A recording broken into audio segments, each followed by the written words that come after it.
لا حول ولا قوة إلا بالله أشهد أن لا إله إلا الله وأشهد أن محمد رسول الله اللهم صل على سيدنا محمد وعلى آله وصحابته أجمعين ما بعد ليس كمثله شيء وهو السميع البصير. Itu kan? وفي ذلك يقول صاحب العينية وقل وراء طرا مظاهر طلعتي مرائٍ بها من حسن وجه لامع ظهرت بأوصاف البرية كلها أو كلها أجل لي ذوات الكل نور ساطع. Semua wakul wara, semua manusia turan secara keseluruhan. Mazahiru tal'ati adalah fenomena dari penampilanku. Mara'in biha, terkesima dengan penampilanku itu. Min hussi wajhiya, karena indahnya wajahku. La mi'u, yang cemerlang. Zaharat bi awsafil bariyati kulliha, tampil dengan sifat-sifat kemanusiaan seluruhnya.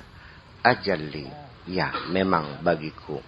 Zawatul kulli nuriya sati'u, semuanya itu cahayaku cemerlang. Lam yaud dan sati fi ma'na wahid. Fabahrul jabarut fayyad, lautan jabarut itu berlimpah ruah. Ila alamil malakut, ke alam malakut. Sumah tujiba bil hikmati, kemudian terhalang dengan hikmah, tertutup. Fasara zahiruhu zulmatun atau zulmatan wa batinuhu nuran, sehingga kezahirannya itu menjadi gelap dan batinnya menjadi cahaya. Zahiruhu hikmatan wa batinuhu qudratan, zahirnya adalah hikmah dan batinnya adalah kekuasaan. Zahiruhu mulkun, zahirnya mulk, wa batinuhu malakut, dan batinnya malakut. Wal jami' semuanya adalah jabarut. Fa idza taqarrara hadza, kalau kau sudah yakin demikian, alimta annal akwan la wujuda laha min dzatiha, kamu akan tahu bahwa alam semesta ini dari sisi zatnya adalah enggak ada. La wujuda laha, tidak wujud, tidak ada. Alam semesta ini adalah tidak ada dilihat dari sisi zatnya. Falaula zuhurul haqqi biha ma zaharat, kalau bukan kezahiran Allah maka tidak akan zahir alam semesta ini. Wala waqa 'alaiha absarul khalqi, dan juga tidak akan terjadi, tidak akan dapat ditangkap oleh pandangan makhluk. Au kama qala al-qail, seperti dikatakan dalam syair, man la wujuda li dzatihi min dzatihi, barang siapa yang wujudnya tidak ada karena zatnya, dari zatnya, fa wujuduhu, maka wujudnya dia itu laulahu, tanpa Allah, ainu muhali, adalah satu kemustahilan. Jadi kita ini semuanya disebut ada itu adalah hakiki atau adami. Artinya ada secara faktual atau ada secara nisbi. Nisbi. Kita ini enggak ada sebetulnya. Kita bisanya zahir itu karena Allah punya sifat zahir. Siraku kaderga longan. Beli mungkin ana longan lamun langka amben. Amben mah bisa terjadi anak amben tanpa longan. Tapi longan tidak mungkin terjadi tanpa amben. Itu amben itu ranjang. Tidak mungkin kolong itu terjadi tanpa adanya ranjang. Ranjang ada tanpa kolong pun nggak ada masalah. Tetapi tidak mungkin ada kolong tanpa ada ranjang. Kalian ini semuanya adalah kolong-kolong itu. Jadi kolong itu ada nggak? Ya sebenarnya nggak ada. Adanya kolong karena adanya ranjang. Jadi secara hakikinya ada nggak kolong itu? Ya nggak ada. Dia hanya karena adanya ranjang. Kalian itu nggak ada. Bisanya ada karena adanya Allah sebetulnya. Gitu persoalannya. Sehingga karena itulah maka kita dari awal juga menolak bahwa adanya alam semesta, langit bumi isinya sebagai bukti adanya Allah, itu bukan bukti. Dari mana sesuatu yang wajibul wujud dibuktikan dengan yang mumkinat? Ini kita kan terjebak. Suatu ketika nanti sebelum Allah mencipta langit dan bumi, Allah ada enggak? Buktinya ada enggak? Yang ada bukti. Setelah kiamat nanti, gulung tikar semuanya, habis alam semesta ini. Allah ada enggak? Buktinya ada enggak? Ya kalau tanya mana buktinya? Yang ada buktinya berarti enggak ada dong kalau begitu. Iya. Ya artinya kalau Allah mah enggak perlu bukti. Memang sudah terbukti dengan sendirinya. Ya kalau enggak percaya ya tak solok matanya sudah. Sekonon pes, yang teman. Paham. Iya. Ya iya, untuk pelajaran TK, SD mah bisa saja sebagai pendekatan rasional mereka yang akalnya baru setingkat itu. Adanya Allah buktinya ada langit bumi seisinya. Iya untuk TK. Masa kamu yang janggutnya sudah putih-putih gitu mas ya?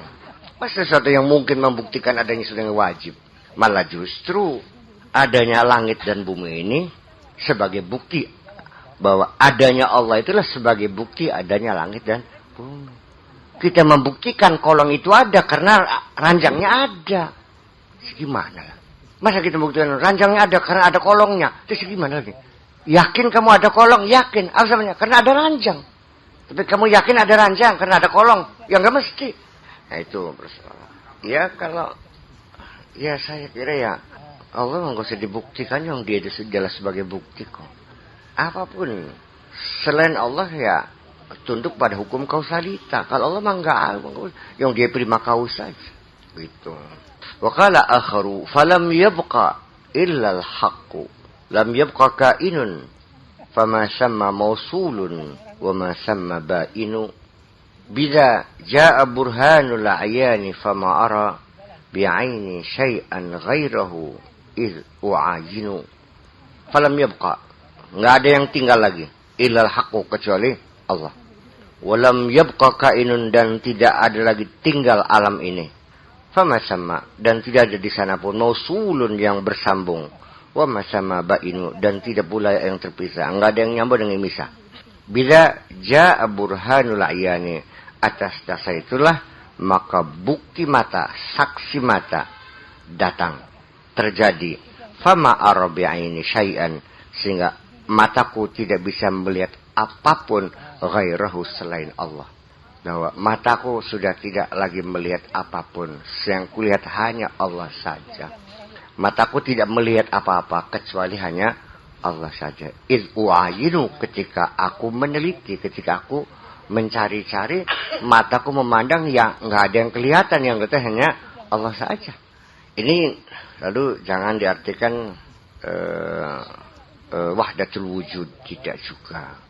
Atau juga panteisme ya. Ya, alam adalah Tuhan, Tuhan adalah alam. Tidak, ini seperti itu. Ini adalah satu pemahaman yang perlu kita renunglah lebih dalam lagi. Wa zuhuru ta'ala, lahirnya Allah, tampilnya Allah biwasitati tajalliyatil akwan fihi lutfun kabirun. Jadi tampilnya Allah Ta'ala melalui tajalli alam semesta ini. Melalui tajalli. Nggak usah diterjemahkan apa tajalli, nanti bingung lagi. Kalau terjemahkan dipaksakan ya boleh aja lah. Bahwa Allah tampil dengan penampilan alam semesta ini. Fihi lutfun kabir. Di situ ada satu kelembutan yang luar biasa. Ada satu hal yang sangat indah sekali. Ada sesuatu yang luar biasa ketika Allah tampil melalui tajalli kepada alam semesta ini. Tajalli ini kalau kita artikan tampil rasanya masih kurang pas. Karena persoalannya tajalli itu bukan tampil juga sih. Ketika Nabi Musa itu meminta Allah supaya nampak, minta supaya Allah nongol. Rabbi arini, Rabbi arini anzur ilaika. Tampillah supaya aku bisa melihat. Kata Allah, enggak bakal bisa kamu. Maksa? Oke. Kalau ente maksa, lihat ke gunung itu. Fanzur ilal jabali, lihat gunung itu. Kalau seandainya gunung itu masih tetap, engkau bisa. Ternyata falamma tajalla lil jabali kharra Musa sa'iqa wa qala tubtu wa ana awwalul muslimin. Ketika Allah bertajalli kepada gunung, gunung itu meledak dan Nabi Musa jatuh tersungkur, lalu dia mengatakan ampun. Tubtu, ampun. Aku sekarang percaya betul. Itu maksudnya. Artinya jangan berharapkan kamu akan bisa melihat Allah. Kalau Allah bertajalli kepada dirimu, bisa-bisa kamu menjadi abu semuanya hangus. Atau juga abu masing-masing menjadi angin. Ya, jadi iya itu persoalannya. Nah ketika Allah falamma tajalla lil jabali, apakah kita katakan Allah menampilkan zatnya kepada gunung? Tidak juga. Ya sudah tajalli aja lah. Ngerti surat beli miskin mah? Angel sih. Ya bos. Idza yumkinu syuhuduhu wa ma'rifatuhu illa biwasitati hadhihi tajalliyat. Karena menyaksikan Allah, syuhud Allah dan ma'rifat Allah tidak mungkin kecuali melalui tajalli-tajalli ini. Walau zahara bil awsaf, kalau seandainya Allah tampil bil awsaf allati kana 'alaiha fil azali, dengan sifat-sifat yang melekat sejak azal, sifat-sifat yang menetap sejak azal, bila wasitatin, tanpa melalui mediator, tidak melalui perantaraan, langsung tampil, talasyatil kainatu wad mahallat, akan lebur semuanya, lumat alam semesta ini, akan menjadi angin. Wa fil hadis hijabuhu an-nur, Allah itu hijabnya adalah nur, cahaya. Yang menutupi kita ini adalah cahaya. Walau kushifa anhu, kalau seandainya hijab itu dibuka, la ahraqat subuhatu wajhi kulla syai'in adrakahu basaru, akan membakar kecemerlangan wajah Allah itu segala sesuatu yang bisa ditangkap oleh mata. Habis semuanya. Wa hadhi ma'na qawlu law zaharat sifatuhu idmahallat mukawwinatuhu. Kalau seandainya, itulah yang dimaksudkan kalau sifat Allah tampil, betul-betul ditampilkan, maka akan lumatlah alam semesta ini. Ai law zaharat nu'utuhul asliyatul azaliyatu. Artinya kalau sifat-sifat asli azali Allah itu tampil, dan mahallat al-mukawwinatul hadisah, alam semesta yang baru ini, yang hadis ini akan menjadi musnah semuanya. Idzil kainatu kulluha taksifun lil asraril latifah. Karena apapun yang ada, alam semesta ini semuanya itu taksifun, adalah penebalan bagi rahasia-rahasia yang halus. Artinya, ibaratnya kalau ilmu fisika, bahwa benda itulah yang memantulkan cahaya. Cahaya yang tidak bisa dilihat. Yang dilihat adalah benda yang kena cahaya itu. Benda yang tertimpa cahaya itu kelihatan bendanya. Saya nggak kelihatan. Kita hanya tahu bahwa ada cahaya karena kita melihat suatu benda. Seperti apa cahaya? Nggak bisa dilihat oleh mata. Warna nggak ada warnanya. Bentuk nggak ada bentuknya. Bau nggak ada baunya cahaya. Tapi ada kan? Yang bisa kita tangkap bukan cahaya, benda yang menerima pantulan dari cahaya itu. Saya kira secara fisika saja cahaya saja menjadi suatu persoalan besar. Dan sampai sekarang juga para fisikawan sepakat bahwa cahaya yang ada di alam semesta ini, mereka sepakat bahwa belum tahu dari mana datangnya cahaya alam semesta ini. Dari mana datang? Dari arah mana? Enggak tahu, pokoknya ada cahaya. Utara, selatan, timur, enggak tahu. Ya di sini gelap karena kita tertutup oleh bayang-bayang bumi, ya, oleh ayang-ayangan yang bumi. Ya kalau kita lepas keluar, ya terang benderang. Apakah dari matahari? Bukan. Atau bintang lain? Bukan juga. Dari mana? Ya nggak tahu. Itu. Seperti apa sih cahayanya? Ya, di Al-Quran dikatakan masalu nurihi kamiskatin fiha misbah. Al-misbahu fi zujajatin. Az-zujajatu ka'annaha kawkabun durriyun yuqadu min syajaratin mubarakatin zaitunatin la syarqiyatin wala gharbiyah. Yakadu zaituha yudhi'u walau lam tamsashu nar. Nurun ala nurin yahdillahu li nuri man yasha. Wa yadriballahu amsal linnasi wallahu bikulli syai'in alim. Jadi itu sendiri juga sampai sekarang belum ada kesepakatan para mufassirin maksudnya apa itu. Tetapi itu merupakan satu hal yang perlu menjadi renungan kita juga. Masalun nuri kamiskatin. Ibarat saya itu seperti miskat. Miskat itu delepak lah barangkali ya. Lampu cuma miskat. Tempat lampu yang biasa di dinding ditajuk-tajuk musola zaman dulu itu kan jendela kecil yang cekung ke dalam itu. Nah di situ kan tempatnya lampu. Kamiskatin fiha misbah. Di dalam miskat itu ada lampu. Al-misbahu fi zujajatin. Lampunya ada di dalam kaca. Az-zujajatu karena kaukabun durriyun. Kacanya seperti bintang duri. Kaukabun durriyun. Yuqadu min syajaratin mubarakatin. Yang dinyalakan dari pohon yang diberkahi. Zaitunatin semacam zaituna la syarqiyatin wala gharbiyah, bukan barat dan bukan timur. Yakadu zaitu yudiu minyaknya saja sudah hampir berpijar menyala. Walau lam tamsas hunar, sekalipun belum disentuh api. Ini seperti apa nih maksudnya nih? Silakanlah berpikir sendiri. Puyeng. Minyaknya udah bersinar. Ya itu. Ya. Ya udah. Ya kalau nggak mampu ya udah jangan maksa. Iya. Allati hiya nu'utul al-khamratul azaliyah, yang merupakan sifat-sifat khamra yang azal.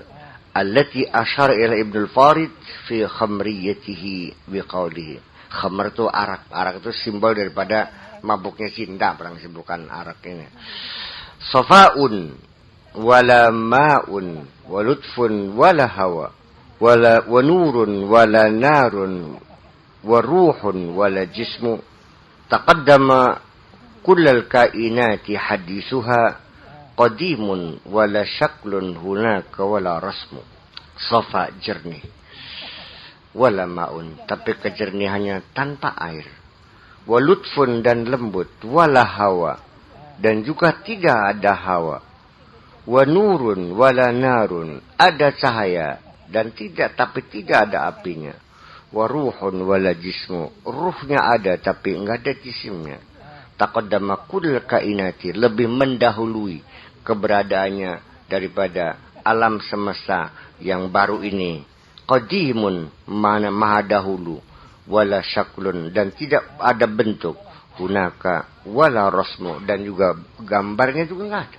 Bercerita tentang ketuhanan memang terkadang kita kesulitan, langsung tidak bisa menggunakan pengandaian semakin melantur, diberi contoh-contoh semakin tidak mengerti.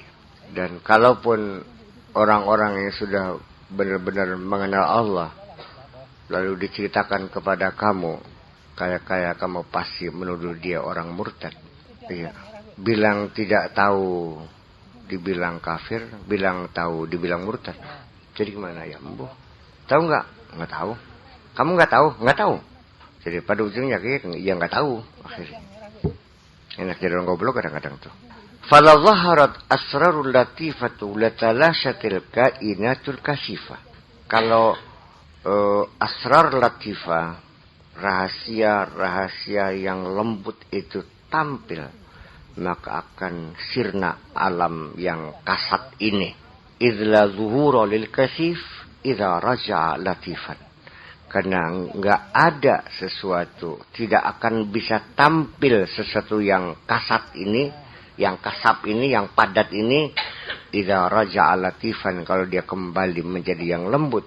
Wa ma misal kaun illa kasaljah zahiruha jamidun wa batinuha ma'i'un. Ya, contohnya seperti alam ini ya, contohnya seperti salju. Zahirnya ya seperti beku, seperti benda keras. Wa batinuha ma'i'un, batinnya dia adalah cairan. Fa idza zuwibat saljatu raja'at ila asliha ma'an. Kalau salju itu dilelehkan, kembali kepada aslinya sebagai air. Walam yabqa lisalja asrun, dan es itu sendiri yang nggak ada sisanya, nggak ada bekasnya. Fakadzalikal mukawwanatul hissiyatu, demikian juga alam-alam yang fisik, yang konkret, yang fisik ini. Idza zaharat asraruhal latifah, kalau rahasia yang lembutnya, kalau rohnya, keruhaniannya muncul, allati qamat biha, yang roh yang sebagai tulang punggung tegaknya jasad kita, zabat zawatul kasifa, akan sirna jasad yang kasar kita ini, wa talashat, dan akan hilang, wa raja'at ila asli, kembali kepada aslinya. Jadi kalau roh kamu itu muncul, ya jasad kamu jadi angin gitu, kembali kepada aslinya. Wa ila hadzal ma'na asyara sahibul ainiyati biqaulihi wa mal kaunu fit timsali illa kasaljatin. Alam ini tidak lain dalam percontohannya kecuali seperti es. Wa anta lahal ma'u, dan engkau bagi es itu adalah sebagai air. Allazi huwa nabi'u, yang memancar. Famasalju fi tahqiqina ghairu ma'ihi, dan salju tidak lain dalam pemahaman kita, pengertian kita, bukan air. Salju itu bukan air. Iya, ghairu ma'ihi, bukan air. Bukan airnya, tapi salju. Wa ghairu anna fi hukmin da'athu syara'i'u, dan hanya saja dalam putusan ya, yang dititipkan oleh syariat, ya kita katakan ya salju itu bukan air, tetapi hakikatnya dia adalah air. Walakin bidawabil ma'i yurfa'u hukmu, tetapi dengan bidawabil ma'i, tapi dengan melelehnya air, yurfa'u hukmu, maka hilanglah nama saljunya. Yurfa'u, dan angkat apa hukmu, hukumnya salju, artinya ya namanya bukan salju. Wa yudau hukmul ma'i, yang menjadi namanya menjadi ya air. Wa yudau lan, den letakakan apa hukmul ma'i, hukum yang banyu. Dari kitu kan bukan ya tebakan dari hukum banyu. Ya artinya ya dia menjadi air gitu. Bahasa angel bener, bahasa Arab ke bahasa Indonesia nih. Wal amru waqi'u, itu adalah realita. Realita demikian. Ya kalau sudah meleleh, mana saljunya? Ya hilang. Ini apa? Ya air. Ini salju bukan? Ya bukan, ini air. Tadi katanya salju. Iya, waktu beku. Kalau sudah meleleh, ya air. Itu. Faman waqafa ma'a zahiri saljati angkaral ma' alladhi fi batinha. Bagi orang yang melihatnya secara lahir sebagai salju, dia tidak mengakui air yang ada di dalamnya. Ini salju kok. Bukan air, bukan ini salju. Itu. Wa kana jahilan bihaqiqatiha. Berarti dia enggak ngerti akan hakikat salju itu sendiri. Wa man nafadha ila batinha, barang siapa yang tembus sampai kepada batinnya, batin salju, arafa aslaha wa far'aha. Baru dia tahu mana yang pangkal, mana yang cabang. Wa kadzalikal aqwan zahiruha ghurratun liman waqafa ma'a kasafatiha.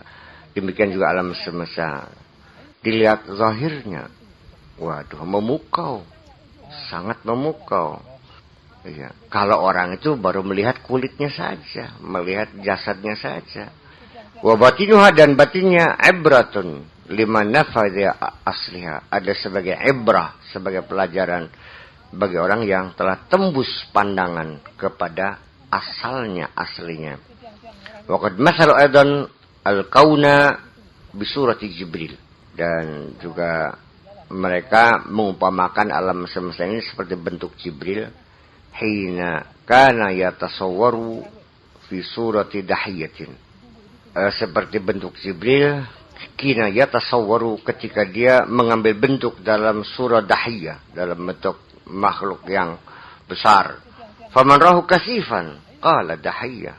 Kalau melihatnya secara bentuk kasar. Bentuk kasar. Yaitu dahiyah. Yaitu makhluk besar.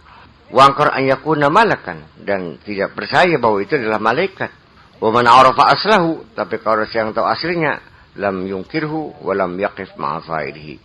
Dia tidak akan mengingkari. Dan dia tidak akan melihat secara zahirnya saja. Fa idza talattafa. Wa raja'a ila aslihi. Kalau dia sudah mengambil bentuk yang halusnya. Dan kembali kepada asalnya. Zahabatil kasurah. Hilanglah bentuk itu. Wad mahallat. Dan leburlah semuanya. Fakadzalikal kaunu innama huwa khayal. Demikian juga alam ini semata-mata hanya khayalan aja sebetulnya. Hanya dalam ide sebetulnya, hanya khayal aja kok. Famadama wujudan fil hissi ru'ya wa zahara.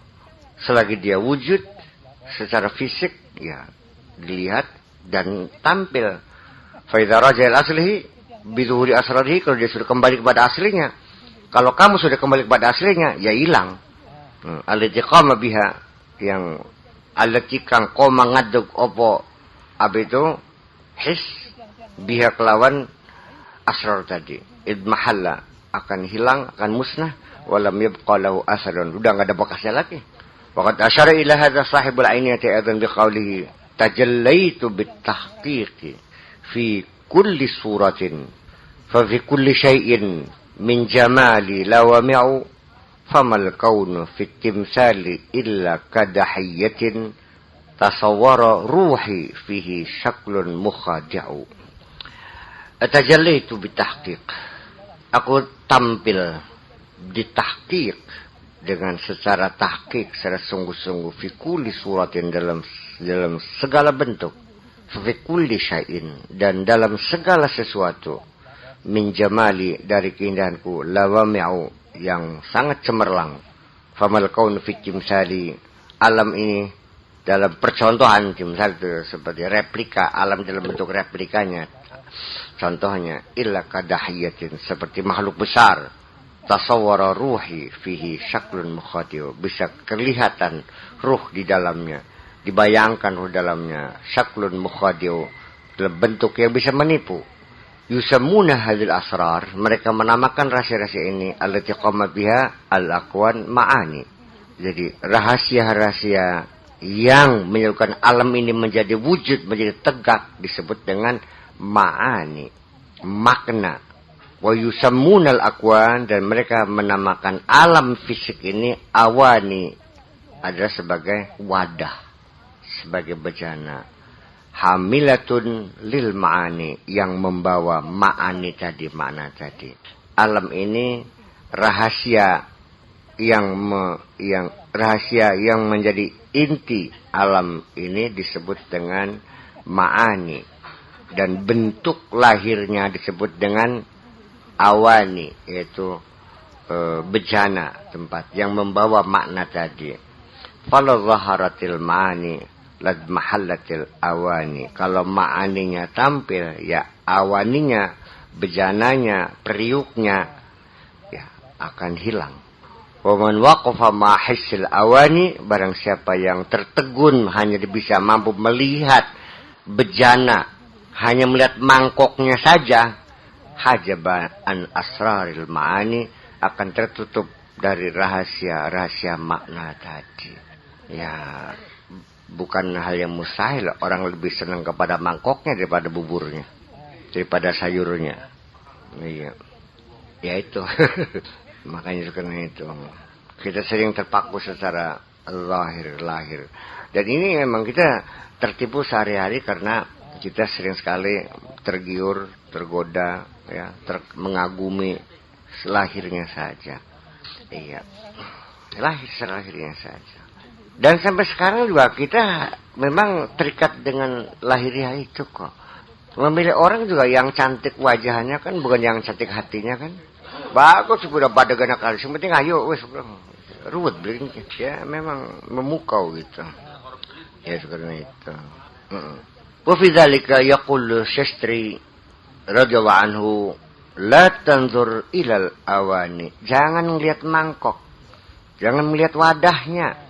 Wa khud bahral ma'ani. Tenggelamlah di lautan ma'ani. Allaka antarani. Barangkali saja engkau bisa melihat aku. Ya, melihat makna itu memang tidak semudah itu. Iya, masyarakat umumnya lebih banyak terkesima, lebih banyak mengagumi, mudah tertipu dengan penampilan. Pakai jubah, pakai sorban, grebat kayak gedean. Ini jurone mah bengau gedean kan kah? Ya karena datangnya itu pakai sendal jepit, yang kanan merah, yang kiri hijau. Udah topongnya udah lusuh ya. Iya. Sendal jepit ya. Udah datang terbatuk-batuk lagi. Padahal dia ulama besar, kamu tidak pernah menghargainya kan. Karena apa? Ya, terpaku dengan bentuk lahiriah itu persoalan. Ya kan begitu. Ya iya. Ya begitu mudahnya kan dengan penampilan itu bisa menipu orang. Dan kita kan tertipu semuanya kok. Sebegitu mata kita sering tertipu, kita masih tetap mempercayai mata kita kok. Dan pikiran kita setiap saat selalu dibohongin. Pikiran kita selalu salah, tapi kita masih kencang berpegang teguh pada pikiran kita. Sampai kapan engkau tetap berpegang teguh mempercayai matamu itu? Ya goblok beli pelagat-pelagat kayak Masya Allah. Angger baik. Ya itulah. Wa qala Ibnu Farid radhiyallahu anhu wa lutful awani fil haqiqati tabi'un li lutfil ma'ani wal ma'ani biha tasmu.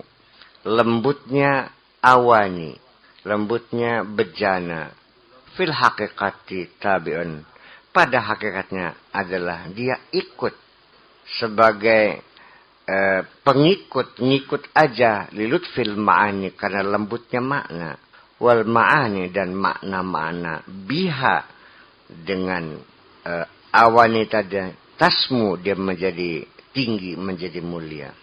Fal awani kulluha latifatun fil haqiqah.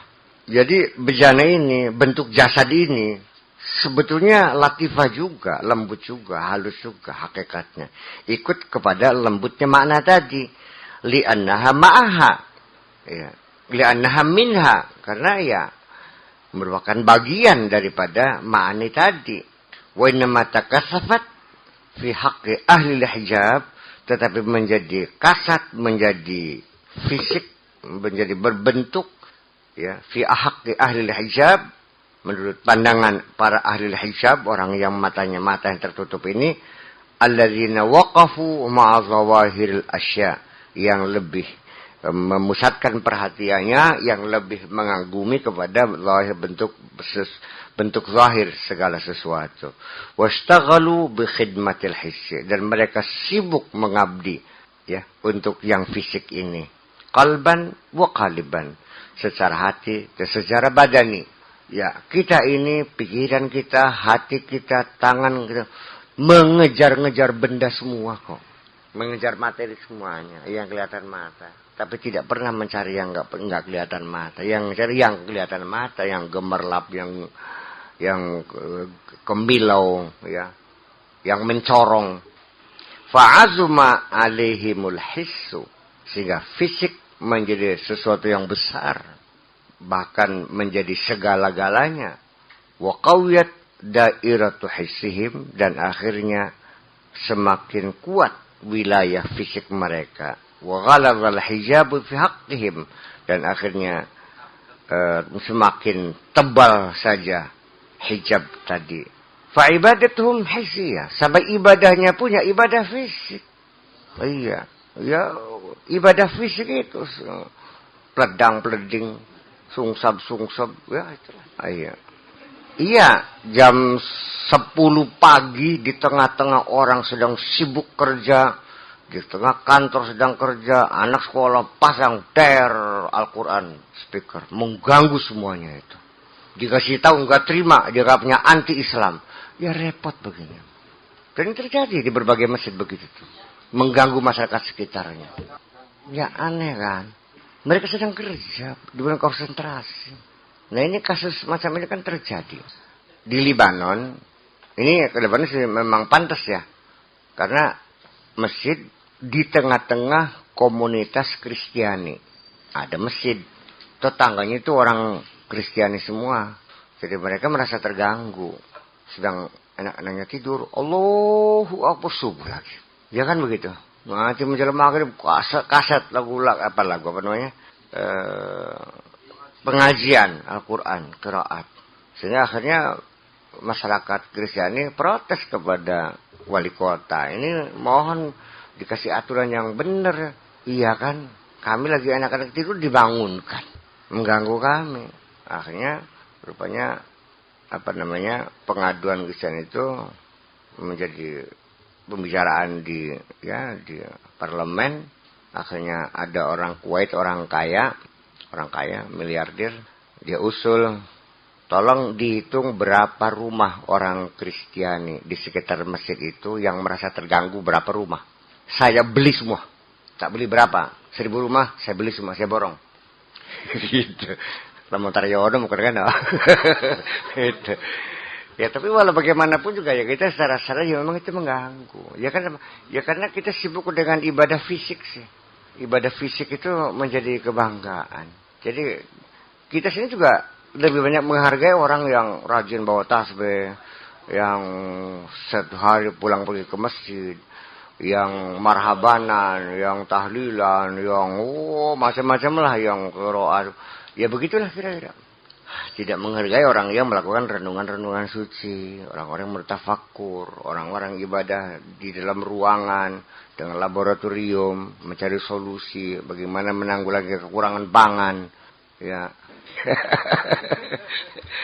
Ya, itulah kira-kira. Dan sampai kepada kita sendiri mengukur kesalehan seseorang juga berdasarkan ibadah fisik itu.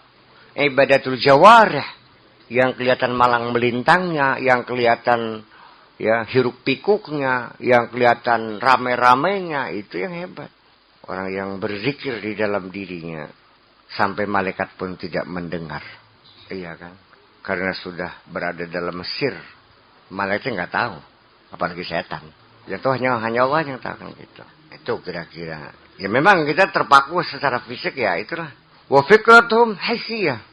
Ibadahnya ya fisik, pikirannya pun ya fisik juga, materialisme juga, tidak ada berbeda. Iya, wadzalika li sahbatim ahlul hissi. Ya karena mereka bersahabat bergaul dengan orang-orang yang materialistis ini, yang fisik ini. Iya. Ya karena bergaulnya dengan pengusaha orang kaya, bisnis ya, sibuk mencari dunia ini, ya akhirnya itulah begitu. Kalau sahabu ahlal ma'ani, kalau kita bersahabat dengan ahlul ma'ani, lastaghlu bi khidmatil ma'ani, tentu kita akan sibuk berkhidmah ma'ani, berkhidmah secara makna. Hatta tatalattafa lahumul awani, sehingga nanti ya periuknya pun, bejana pun ya menjadi lembut juga pada akhirnya. Ya itu memang pergaulan juga sangat menentukan sekali bahwa kalau orang banyak bergaul diwarnai walau bagaimanapun. Seperti saya punya teman, seorang santri, tapi begitu menjadi kubu, kok akhirnya enggak sholat sih? Ya karena pergaulannya tiap hari dengan sinden, dengan pelacur, dengan tukang judi. Namanya kubu kan harus kenal semua masyarakatnya. Iya, ya akhirnya ikut berjudi segala macam. Bagaimanapun juga sambarannya cukup kuat kok, kuat sekali begitu tuh. Struk pada Iya. Ya memang begitulah kira-kira. Jadi oleh karena itu maka kita juga harus membangun persahabatan itu didesain. Jangan asal bersahabat dong. Masa nggak milih-milih? Kita beli mangga aja milih kok. Pala pilih, pala pilih. Kenapa kalau dalam bersahabat kita tidak milih-milih? Ya karena kita sini juga nggak pernah milih dan nggak mau milih. Kalaupun milih yang sugih, milih yang kaya, milih yang punya fasilitas, milih yang punya jabatan. Kenapa? Ya kepentingan fisik juga masalahnya. Ya sekarang ketika Anda berteman dengan seorang yang kaya, Anda merasa bangga. Begitu seorang yang miskin, Anda risih. Dia ini menjadi beban. Ternyata kita dalam berteman juga tidak mencari teman yang benar kok. Bukan teman yang benar. Bukan teman yang soleh yang dicari. Yang kaya, yang punya jabatan. Bisa memberikan fasilitas kepada kita. Bisa pinjam utang. Ya karena itu. Ya kan mungkin ngukur kita apakah kita sudah mampu atau belum atau gimana gitu. Ya terima kasih. Ya sekarang begini. Ente ini lampunya lampu cempor apa lampu patromak? Apa lampu delepak? Lampu delepak itu adalah lampu yang dibuat bahan bakarnya pakai minyak goreng dan sumbunya itu sangat kecil sekali. Dan ditaruh di dalam kaca namanya lentera. Ya cahayanya kelip gitu. Apakah patromak? Apakah spotlight yang 3000 watt? Apakah obor Pertamina itu? Itu tergantung. Jadi kalau kitanya masih kecil yang hati-hati aja lah. Iya. Selalu cari pojok aja dah gitu. Barangkali kena angin nanti mati kan gitu. Tapi kalau kita yang apinya sudah besar, nggak usah takut. Semakin ditiup angin, nyala pun semakin besar. Gitu. Makanya jadi dalam proses pendekatan diri kepada Allah juga uzlah, tahannus, ya, bertapa, ya, nyepi dan sebagainya. Itu kan masih lampu-lampu cempor kecil semuanya. Iya. Ketika dia sudah menyalanya besar, dia akan dikembalikan oleh Allah kepada masyarakat yang membangun masyarakatnya. Mempengaruhi orang-orang yang jahatnya supaya menjadi baik. Dan pasti dia tidak terpengaruh. Nah, sekarang siapa yang tahu Anda itu tingkatan apa? Ya, Anda yang tahu. Toh yang sering melakukan maksiat juga Anda sendiri kan? Anda kan tahu kelemahan Anda sendiri kan? Ya udah. Iya. Sejak kapan Anda sudah mulai lagi tidak berdebar-debar ketika melihat bibir merah? Bisa terjadi Anda karena sudah kenal Allah, ada kalanya Anda karena impoten. Iya. Seperti hanya pemboros dengan dermawan, berbeda. Sekalipun sama menghambur-hamburkan uang juga. Kalau dermawan mah memang menghamburkan uang, tapi ada target dan selalu tepat guna. Iya. Tapi kalau pemboros, ya membeli hal-hal yang tidak diperlukan dan tidak penting. Iya. Ya apakah sawir itu sedekah apa bukan ya nggak tahu dah. Yang terpersis adalah hatimu sendiri. Tidak setiap kita mengeluarkan uang itu akan dibalas oleh Allah. Mungkin dibalas dengan kebaikan, mungkin juga dibalas dengan pukulan. Karena itu juga menjadi kejahatan juga. Nanti jangan kaget nanti suatu ketika engkau sudah menghadap Allah, ternyata kejahatan-kejahatanmu itu adalah kebaikan-kebaikanmu itu. Yang selama kau anggap kebaikan-kebaikan, itulah kejahatan-kejahatan. Saya kan ahli sedekah, saya sumbang masjid, madrasah. Iya, justru kamu itu bagi-bagi duit adalah untuk memperbudak mereka. Supaya mereka nurut sama kamu kan gitu. Itu bukan kebaikanmu, itu adalah ranjau-ranjau yang kau jerat sebanyak-banyaknya orang. Supaya mereka menjadi budak-budak kamu. Buktinya apa? Betapa kita sering diuji oleh Allah. Orang yang kita baiki. Ternyata dia membalas dengan kejahatan. Kita menyesal dan kita menggugat. Kita mencaci maki. Makanya kata Rasulullah itu. Ittaqi syarra man ahsanta ilaih. Waspadailah kejahatan orang yang pernah kau baiki. Ini bisa terjadi ketika Anda ngasih sedekah sama janda. Itu sedekah yang ikhlas. Ketika kita berbuat baik dan tidak ada yang melihat, kita juga menyesal kok. Kenapa ya nggak ada yang lihat? Ataupun ketika kita sedekah banyak yang melihat, ketika tidak disanjung, kita juga kecewa juga. Jadi artinya selama ini kan kita berbuat baik kan bukan untuk Allah, untuk diri kita sendiri. Ya silakanlah bayarlah sendiri. Masa kamu bikin rumah untuk kamu sendiri minta upah sama saya? Saya kan bikin rumah buat siapa? Buat saya. Ya silakan bayar sendiri. Saya bayar kalau kamu kerja kepada saya.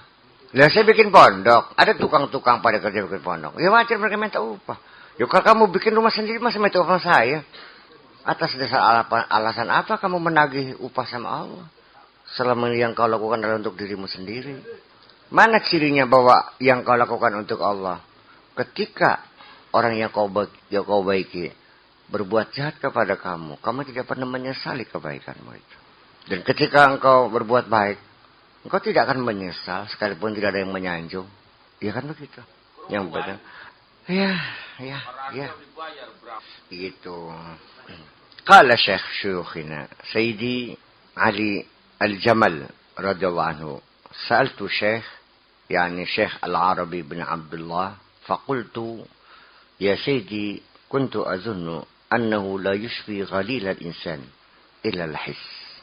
Sayyidi Ali Al-Jamal berkata bahwa saya bertanya kepada Ibn Al-Arabi bin Abdullah. Saya katakan, wahai tuanku, saya menduga bahwa tidak akan bisa menghilangkan dahaga manusia kecuali fisik, yakni ibadah fisik.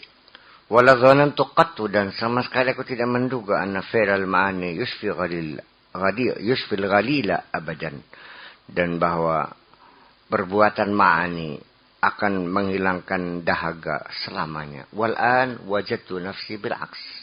Sekarang saya temukan diriku sebaliknya. La yusfi ghalilaha illal ma'ani. Tidak menghilangkan dahagaku kecuali ma'ani tadi. Fa'ajabani bi'angqal. Dia menjawab, ya waladi, wahai anakku, wahai ananda, lamma kanat himmatuka, apa itu?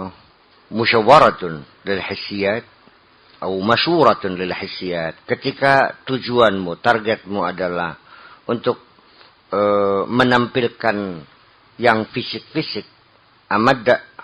amadakallah fiha, semoga Allah memberikan kelanggengan kepada amadakallah fiha, semoga Allah memberikan kelanggengan di dalamnya.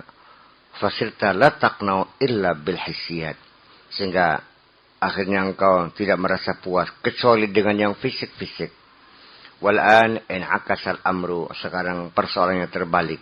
Lama wafaqta ahlal ma'ani, ketika engkau sepakat dengan ahlul ma'ani, asarat ma'rifatuhum fi, kemarifatan mereka akan mempengaruhi diri kamu, bitaswiri himmatika, dengan mengtaswirkan, dengan membuktikan himmahmu, libiladil ma'ani, kepada alam ma'ani. Walaman qalabat himmatuka an biladil hissi, ketika terbalik himmahmu, tujuanmu dari negeri fisik, dari wilayah fisik, wasyawarta libiladil ma'ani, dan lalu engkau membentuk himmahmu kepada wilayah ma'ani, amadakallah fiha, semoga Allah melanggengkan kamu fiha, dalam ma'ani tadi. Fasirta taqtau bil ma'ani, sehingga engkau bisa menetapkan dirimu dengan ma'ani. Kama kunta taqtau bil hissiyat, seperti engkau telah memutuskan dengan hissiyat. Intaha mukhtasaran. Fakullu man sahaba ahli al-ma'ani, barang siapa yang bersahabat dengan ahli al-ma'ani, wa anqalabat himmatu li biladil ma'ani, dan terbalik himmahnya kepada daerah wilayah ma'ani, hatta sarat ibadatuhu batiniyatan ma'nawiyatan, sehingga ibadahnya menjadi ibadah batini dan ibadah ma'nawi. Talattafat fi haqqil awani, akhirnya fisiknya pun, wadahnya pun menjadi lembut. Walam yara ilal ma'ani, sehingga akhirnya dia tidak bisa melihat kecuali yang ma'ani juga. Orang yang kalau maknanya lembut, wadahnya juga lembut. Orang kalau ngomongnya kasar, pikirannya juga kasar. Orang yang kalau hatinya kasar, perilakunya juga kasar. Walau bagaimanapun nggak bisa dibohong-bohongi. Bahwa perilaku zahir ini adalah membuktikan perilaku batin juga. Dari berjalan saja juga bisa kelihatan. Kalau jalannya kepalanya dongak ke atas, itu sudah pasti orangnya sombong. Kalau berjalannya digesrek kakinya, gasrak kasur sampai ngebul semua itu. Sekampungnya, debu bertaburan semuanya. Itu anak pasti sekar PDW itu. Susah diatur. Tapi kalau berjalannya itu tilang-tilong matanya jelalatan, itu pasti tukmis. Apa tukmis tuh? Batuk klimis. Itu perilakunya hidung belang. Enggak boleh ada cewek lenger. Enggak boleh ada cewek lengah tuh. Iya. Cara kita bertutur juga. Orang yang jiwanya lembut, tutur katanya pasti lembut. Orang yang jiwanya kasar, ya tentu kasar. Nah, itu orang yang rendah hati. Tetapi kalau langkahnya juga lambat juga, sules. Kalau langkahnya tegap dan dia tuh melangkahnya melihat jalan, itu orang yang konsekuen biasanya. Tapi kalau matanya menunduk, tangannya digendong, dan jalannya perlahan-lahan, kletuk, sules. Cara orang tersenyum juga bisa dibaca. Cara orang memandang juga bisa dibaca. Artinya bahwa perilaku zahir ini adalah cermin daripada perilaku batin juga. Nggak bisa dibohongi. Iya. Tergantung ma'aninya. Awani mah ikut bagaimana ma'aninya. Ma'aninya lembut ya awaninya lembut. Ya, itu artinya bahwa mungkin orang perilakunya makasar tapi hatinya bagus. Sebetulnya bukan begitu. Orang ngomongnya memang kasar juga. Kalau ngomong keras ya. Anjing lu, babi lu. Tapi hatinya baik. Iya, bisa terjadi. Bisa terjadi seperti itu. Tetapi perilaku dia itu biasanya. Sekalipun dia tukang marah-marah. Tapi dia nggak pernah dendam kok. Iya kan? Ada orang itu tidak punya rasa dendam. Berarti kan hatinya baik. Bisa saja. Karena bahasa itu kan dibentuk oleh pergaulan. Dibentuk oleh masyarakatnya. Karena kita di sini biasa mendengar cirik cemera, babi anjing ya. Kita juga begitu mudah mengucapkan, terpengaruh. Ya, tetapi ingat bahwa orang yang pikirannya belum jelas, ketika dia menerangkan, nggak bakal jelas. Orang yang belum paham, lalu dia mesti menerangkan, bukan menyebabkan orang semakin paham, malah orang yang tadinya paham malah nggak paham jadinya. Ini banyak guru-guru yang tidak paham, mencoba menerangkan kepada murid, dia semakin nggak paham. Dalam batas waktu tertentu kita bisa berpura-pura lembut, halus, perilaku yang baik. Tapi nggak bakal tahan lama. Suatu ketika perilaku aslinya muncul juga kok. Ya seperti orang pacaran. Itu selama pacaran bertahun-tahun dia tuh tampil seperti orang yang dermawan. Mau ini toh. Oh. Begitu setelah kawin, ya muncul juga cuparnya kan. Cupar tuh laki-laki yang berkuasa mutlak ngatur keuangan gitu. Istri hanya dicatu aja. Sehari 5.000 cukup nggak cukup masa bodoh gitu. Jadi memang pada akhirnya ya sudah saatnya kita melihat bukan fisiknya, tapi yang ada di dalam fisik itu. Jangan selalu terpesona dengan terkesima dengan fisiknya, tapi lihatlah kehalusan jiwanya itu. Dalam rumah tangga juga sama kok. Iya. Nggak mesti orang yang istrinya cantik itu bahagia kok. Sebentar. Baru terasa setelah 6 bulan lewat. Melelahkan. Lelah hati, lelah pikiran. Setiap hari misalnya belanja aja ke Jogja. Bayangkan. Sehingga tenaga pikiranmu diperas semuanya untuk memenuhi kebutuhan-kebutuhan fisik istri. Bahkan kita kadang-kadang lebih bahagia dengan istri yang sedang-sedang saja kok. Yang dia punya sifat qanaah, sangat menerima, mengerti keadaan suami, nggak pernah minta apa-apa. Bayangkan. Saking sidang berarti kata-kata. Sehingga apa yang terjadi? Kita sering melihat banyak perempuan-perempuan yang cantik-cantik, tetapi nasibnya tidak secantik wajahnya. Karena sudah capek ditendang juga sama mas. Ya kan dia cari materi, ya kawin lagi cari orang yang kaya lagi. Setelah jadi istri melelahkan juga suaminya. Tendang lagi akhirnya ya sampai 15 kali kawin. Ya justru karena itu jadi kita melihat apa yang ada di dalam itu. Makanya kalau kita melihat bentuk manusia mah ya secara manusia as humankind ya lebih ya kentutnya bau. Ya kan gitu. Ya fisik aja. Tapi apa yang di dalamnya adalah ruh. Kalau kita sudah bisa melihat ruh, ya udah gak ada masalah. Sampai-sampai kita sudah tidak bisa membedakan lagi bangsa apa, ras apa, etnis apa, agama apa, nggak ada urusan. Apa sih yang membedakan? Sekarang begini, punten. Saya menduga seseorang beragama, ya, dengan agama yang berbeda-beda. Kita berdiri di tengah lah. Posisi kita di tengah melihat orang manusia ini agama berbeda-beda. Ya sudah di dunia lah. Pertama mayoritas agama Buddha, ya kan? Terus agama Hindu, agama Kristen, Katolik dulu tuh Kristen, baru Islam. Ya Katolik Kristen satu lah. Kita kan termasuk minoritas kan. Di antara mereka itu, apakah mereka itu semuanya meyakini agamanya? Enggak kok.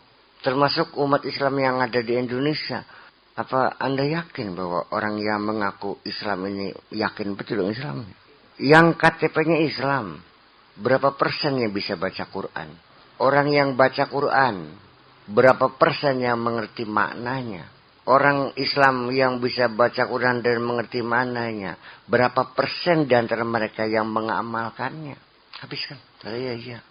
Jadi orang yang konsekuen dan konsisten dengan agamanya, ya, di agama manapun tetap merupakan kelompok terkecil. Di kalangan umat Islam, ya sangat sedikit sekali yang konsekuen dan konsisten dengan keyakinannya. Dalam agama Hindu juga begitu. Dalam agama Buddha, agama Katolik, Protestan, sama. Semuanya kan hanya KTP. Iya kan? Ya itu yang persoalan. Cina, Thailand, gimana?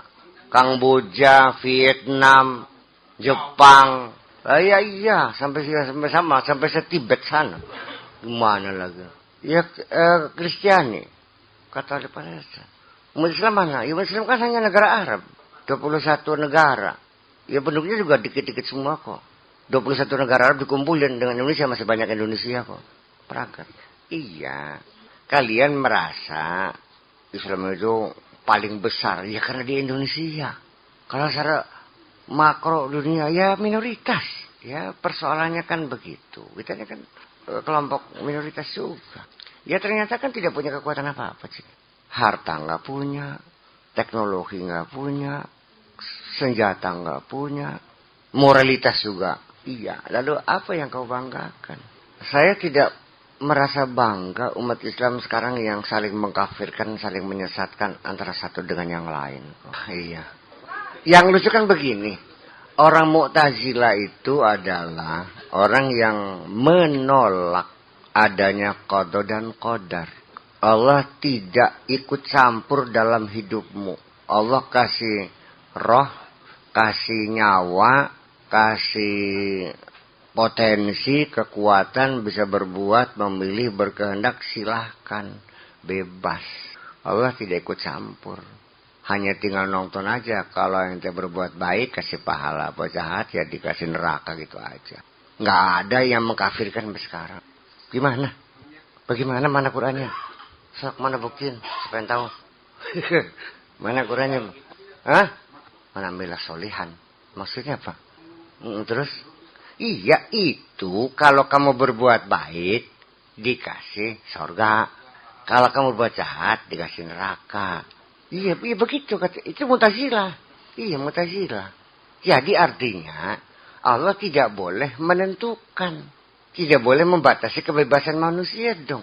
Ya kalau manusia sudah rezekinya, matinya, segala macamnya, jodohnya, baik dan buruknya, cilakanya Allah yang menentukan. Apa artinya kita disuruh berbuat baik? Ya kata Mu'tazilah begitu. Sama aja orang diikat kakinya, diikat tangannya, dilebarkan ke tengah lautan, dan diperintahkan jangan tenggelam. Ya kalau bilang jangan tenggelam, dilepas dong ikatnya. Berarti kita sudah kebebasan. Hurriyatul ikhtiyar. Ya, yang disebut dengan self-determination. Hak menentukan nasib sendiri. Dia kan Mu'tazilah. Nggak ada yang mengkafirkan.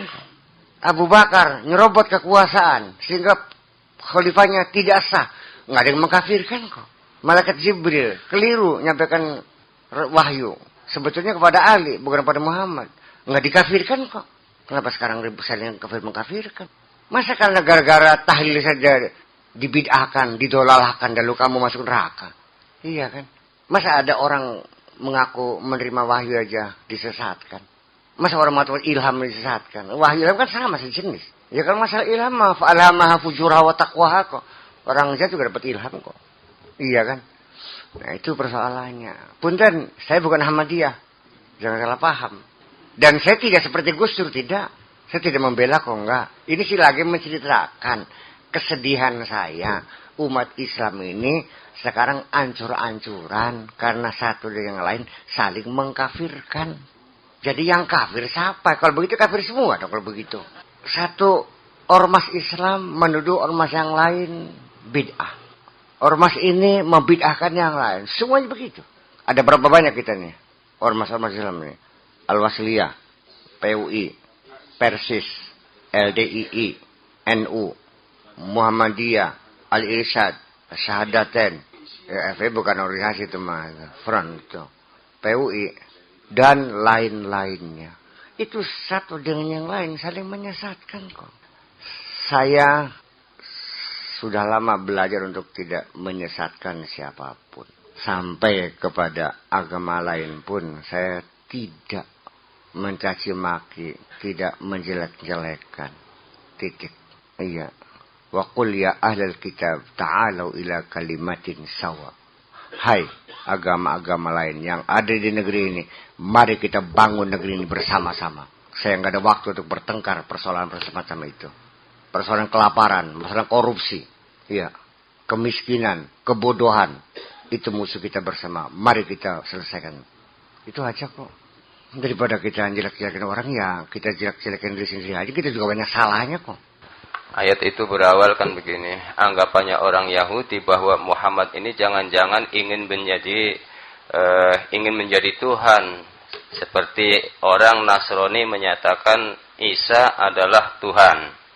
Kata orang Nasrani juga ya menganggap bahwa jangan-jangan Muhammad ini ingin menjadi Tuhan. Seperti halnya orang Yahudi menjadikan Tuhan Uzair.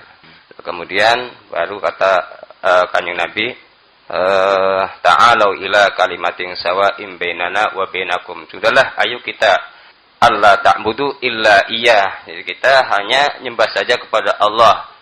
Jangan menjadikan kita Tuhan, jangan menjadikan Isa Tuhan, jangan menjadikan Uzair Tuhan. Itu kata-kata ila kalimatin sawa'in bainana wa bainakum begitu ya. Itu dalam tafsirnya begitu. Iya. Ya itu saja, terima kasih. Ya, artinya ya udah kita nggak usah saling salah menyalahkan. Ya kalau kita nggak bisa maksa bahwa orang Katolik untuk mengatakan Yesus bukan Tuhan, bukan anak Tuhan, yang nggak bisa tuh. Mereka udah kokoh di sini. Siapa yang membatalkan bahwa Yesus bukan anak Tuhan? Mereka nggak membatalkan apa? Mereka yakin aja. Jadi maksudnya ini tahu lo ila kalimat sawa Allah na'budu illa iya. Iya, menurut Allah iya. Orang itu juga mengirakan Allah juga. Sama, Allahnya sama kok. Semua agama itu mengklaim adalah Muslim. Nabi Musa bilang apa tadi itu? Walamma tajalla lil jabali dakka wa kharra Musa saiqa wa qala tubtu wa ana awwalul muslimin. Nabi Ibrahim juga sama, muslimun semua. Kita juga muslimun. Semua juga muslimun semuanya. Itu kata klaim Al-Quran begitu. Nah, adapun rukun Islam ada berapa? Yaitu setelah Islam menjadi agama yang kita klaim sebagai agama Islam. Pada zaman Nabi Muhammad masih hidup disebutnya Dinu Muhammad. Iya kan? Kata orang Belanda ini Muhammadin. Bukan Muhammadin. Lah iya, jadi persoalannya mereka juga tidak bisa memaksakan kita harus mempercayai Yesus Kristus. Begitu saling memaksakan, terjadilah perang. Dan ini tidak akan berkesudahan. Nggak akan pernah selesai. Apalagi antara agama berbeda. Di dalam agama Kristen sendiri, banjir darah ratusan tahun antara Protestan dan Katolik. Karena Katolik menolak sifat ketuhanan Yesus Kristus. Iya kan persoalannya, makanya protes. Kenapa Protestan? Karena mereka memprotes, menolak konsili ke-11. Yang antara lain bahwa pastor bisa memberikan ampunan kepada jamaatnya. Nggak bisa dong, hanya Allah yang bisa berampunan. Nah ini kan jadi persoalan yang sangat krusial sekali. Toh mereka sekarang bisa damai. Ada, pernah dengar Protestan Katolik berperang lagi? Nggak ada kok, sudah selesai. Nah kenapa kita kenapa tidak meletakkan gencatan senjata? Udah selesai sekarang, jangan saling menyalahkan, bisa nggak sih? Kok mereka bisa? perbedaan antara kita tidak seberat perbedaan antara Protestan dan Katolik. Itu tentang zat ketuhanan yang menjadi masalah. Kalau Katolik, Yesus itu sebagai anak Tuhan, punya sifat ketuhanan. Sedangkan Protestan bukan, dia manusia. Kita kan bukan persoalan Tuhan yang menjadi persoalan kan. Persoalan syariat kok. Kok bisa tukaran pasti pribadi makanya. Kenapa sih? Karena gara-gara usoli aja akhirnya masjidnya dibelah menjadi dua. Sehingga orang yang biasa kunut nggak mau sholat di masjid itu karena nggak ada kunutnya. Kenapa? Ini bisa persoalan kan? Iya kan? Yang satu karena situ kalau sholat harus pakai jubah, pakai sorban, sehingga yang pakai peci hitam nggak boleh masuk situ.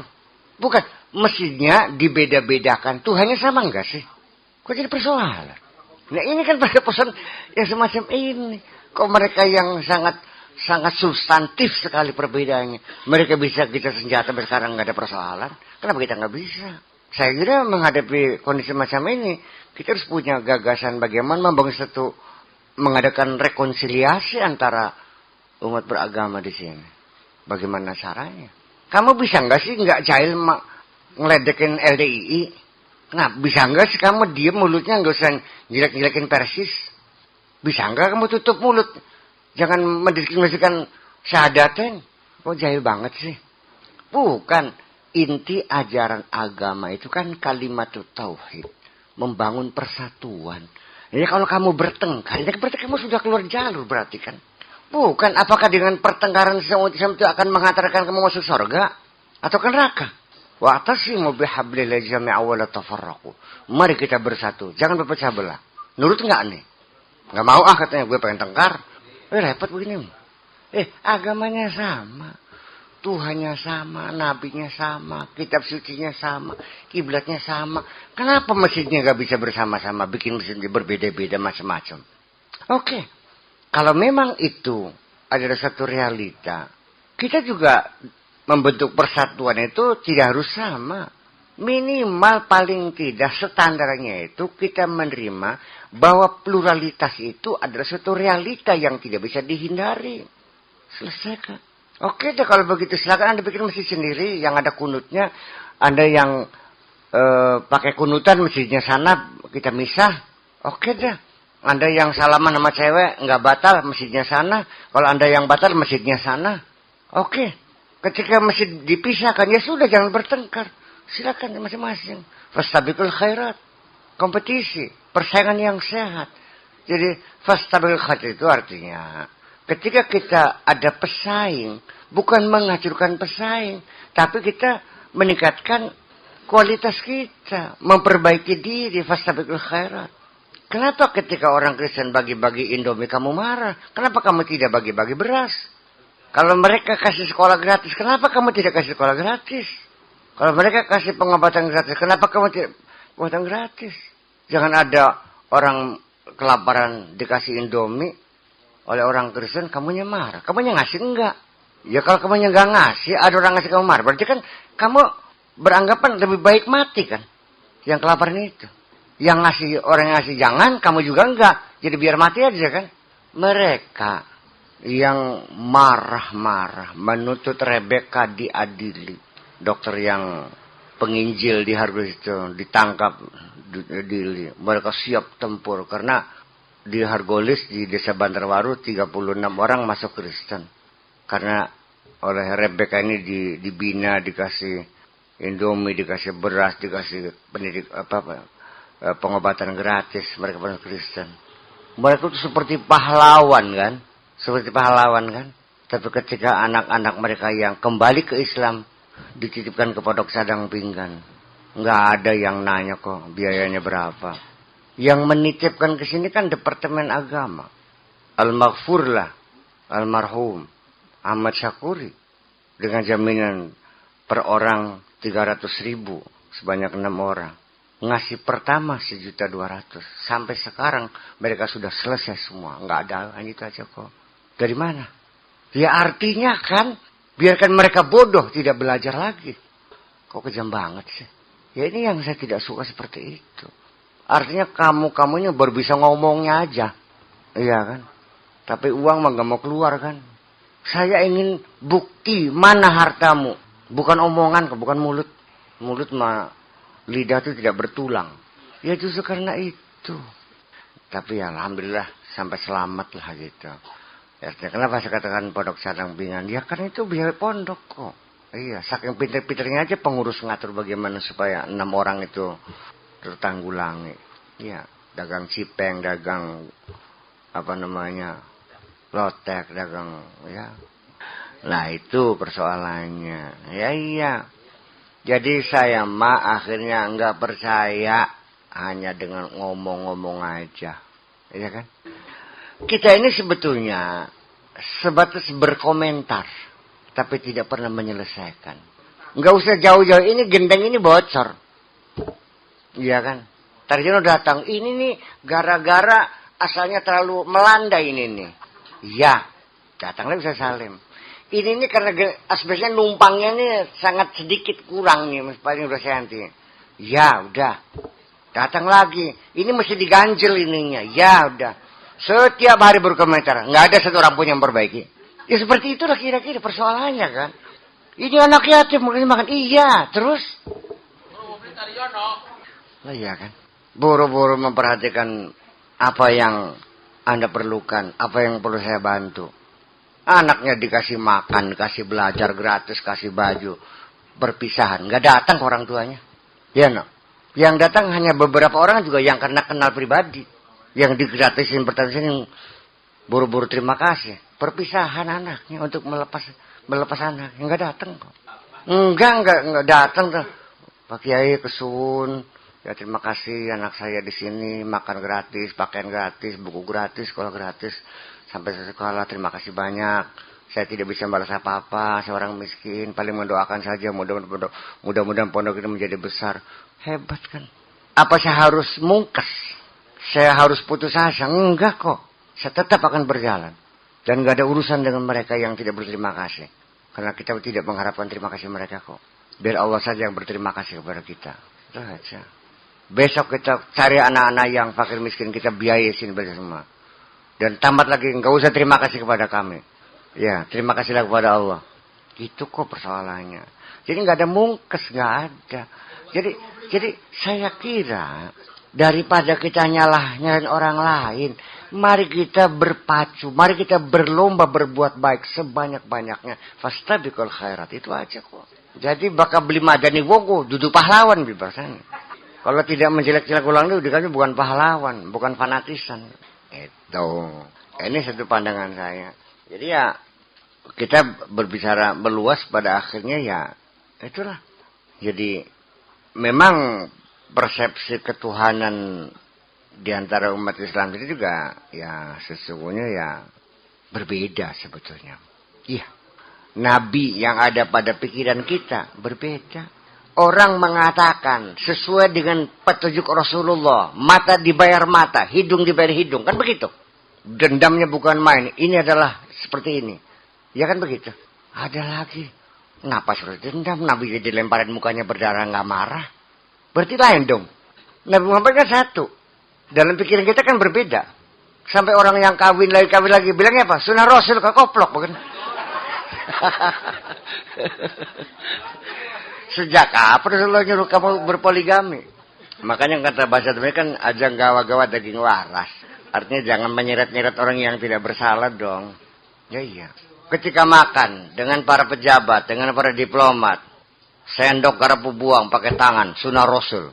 Dalam pikirannya kan seperti itu. Sebenarnya tidak. Islam itu mengajarkan bahwa kita berpenampilan baik dong. Kita ikuti protokol yang ada. Ya saatnya kita makan pakai sendok, pakai garpu. Ya kalau gitu momennya lain juga berarti. Awas. Sampai dalam ibadah yang paling sangat penting. As-salatu imaduddin. Pelaksananya berbeda kok. Dari mulai takbir sampai tahiyat berbeda semua. Iya kan? Oke. Jadi hal yang semacam itu nggak usah dipikirin. Yang penting ada takbirnya, ada rebahnya, ada nyungsebnya, ada toleh kanan, toleh kiri. Iya, ngadep kiblat sudah selesai. Saya ngadep ngetan 10 tahun. Saya 10 tahun menghadap timur. Bukan. Menghadap timur itu waktu di Libya sama di Tunisia. Nah itu. Yang benar mana?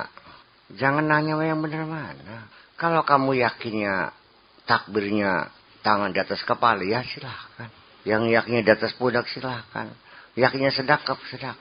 Jadi Rasulullah gimana dulu sholatnya? Sedekap tak enggak? Enggak tahu kok. Jangan mengatakan Rasulullah sholat seperti ini. Lu tahunya dari mana tahunya?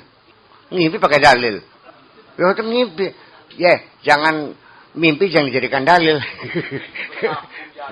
Jadi begini, nanti agama itu sendiri ada yang murni agama, ada yang budaya.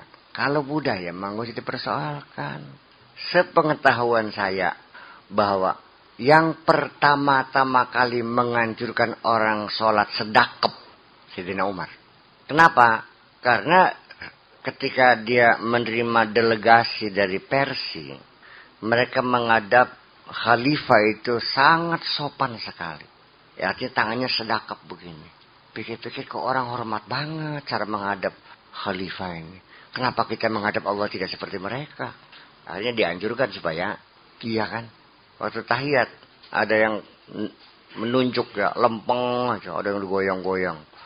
Ya fikih itu kan dugaan.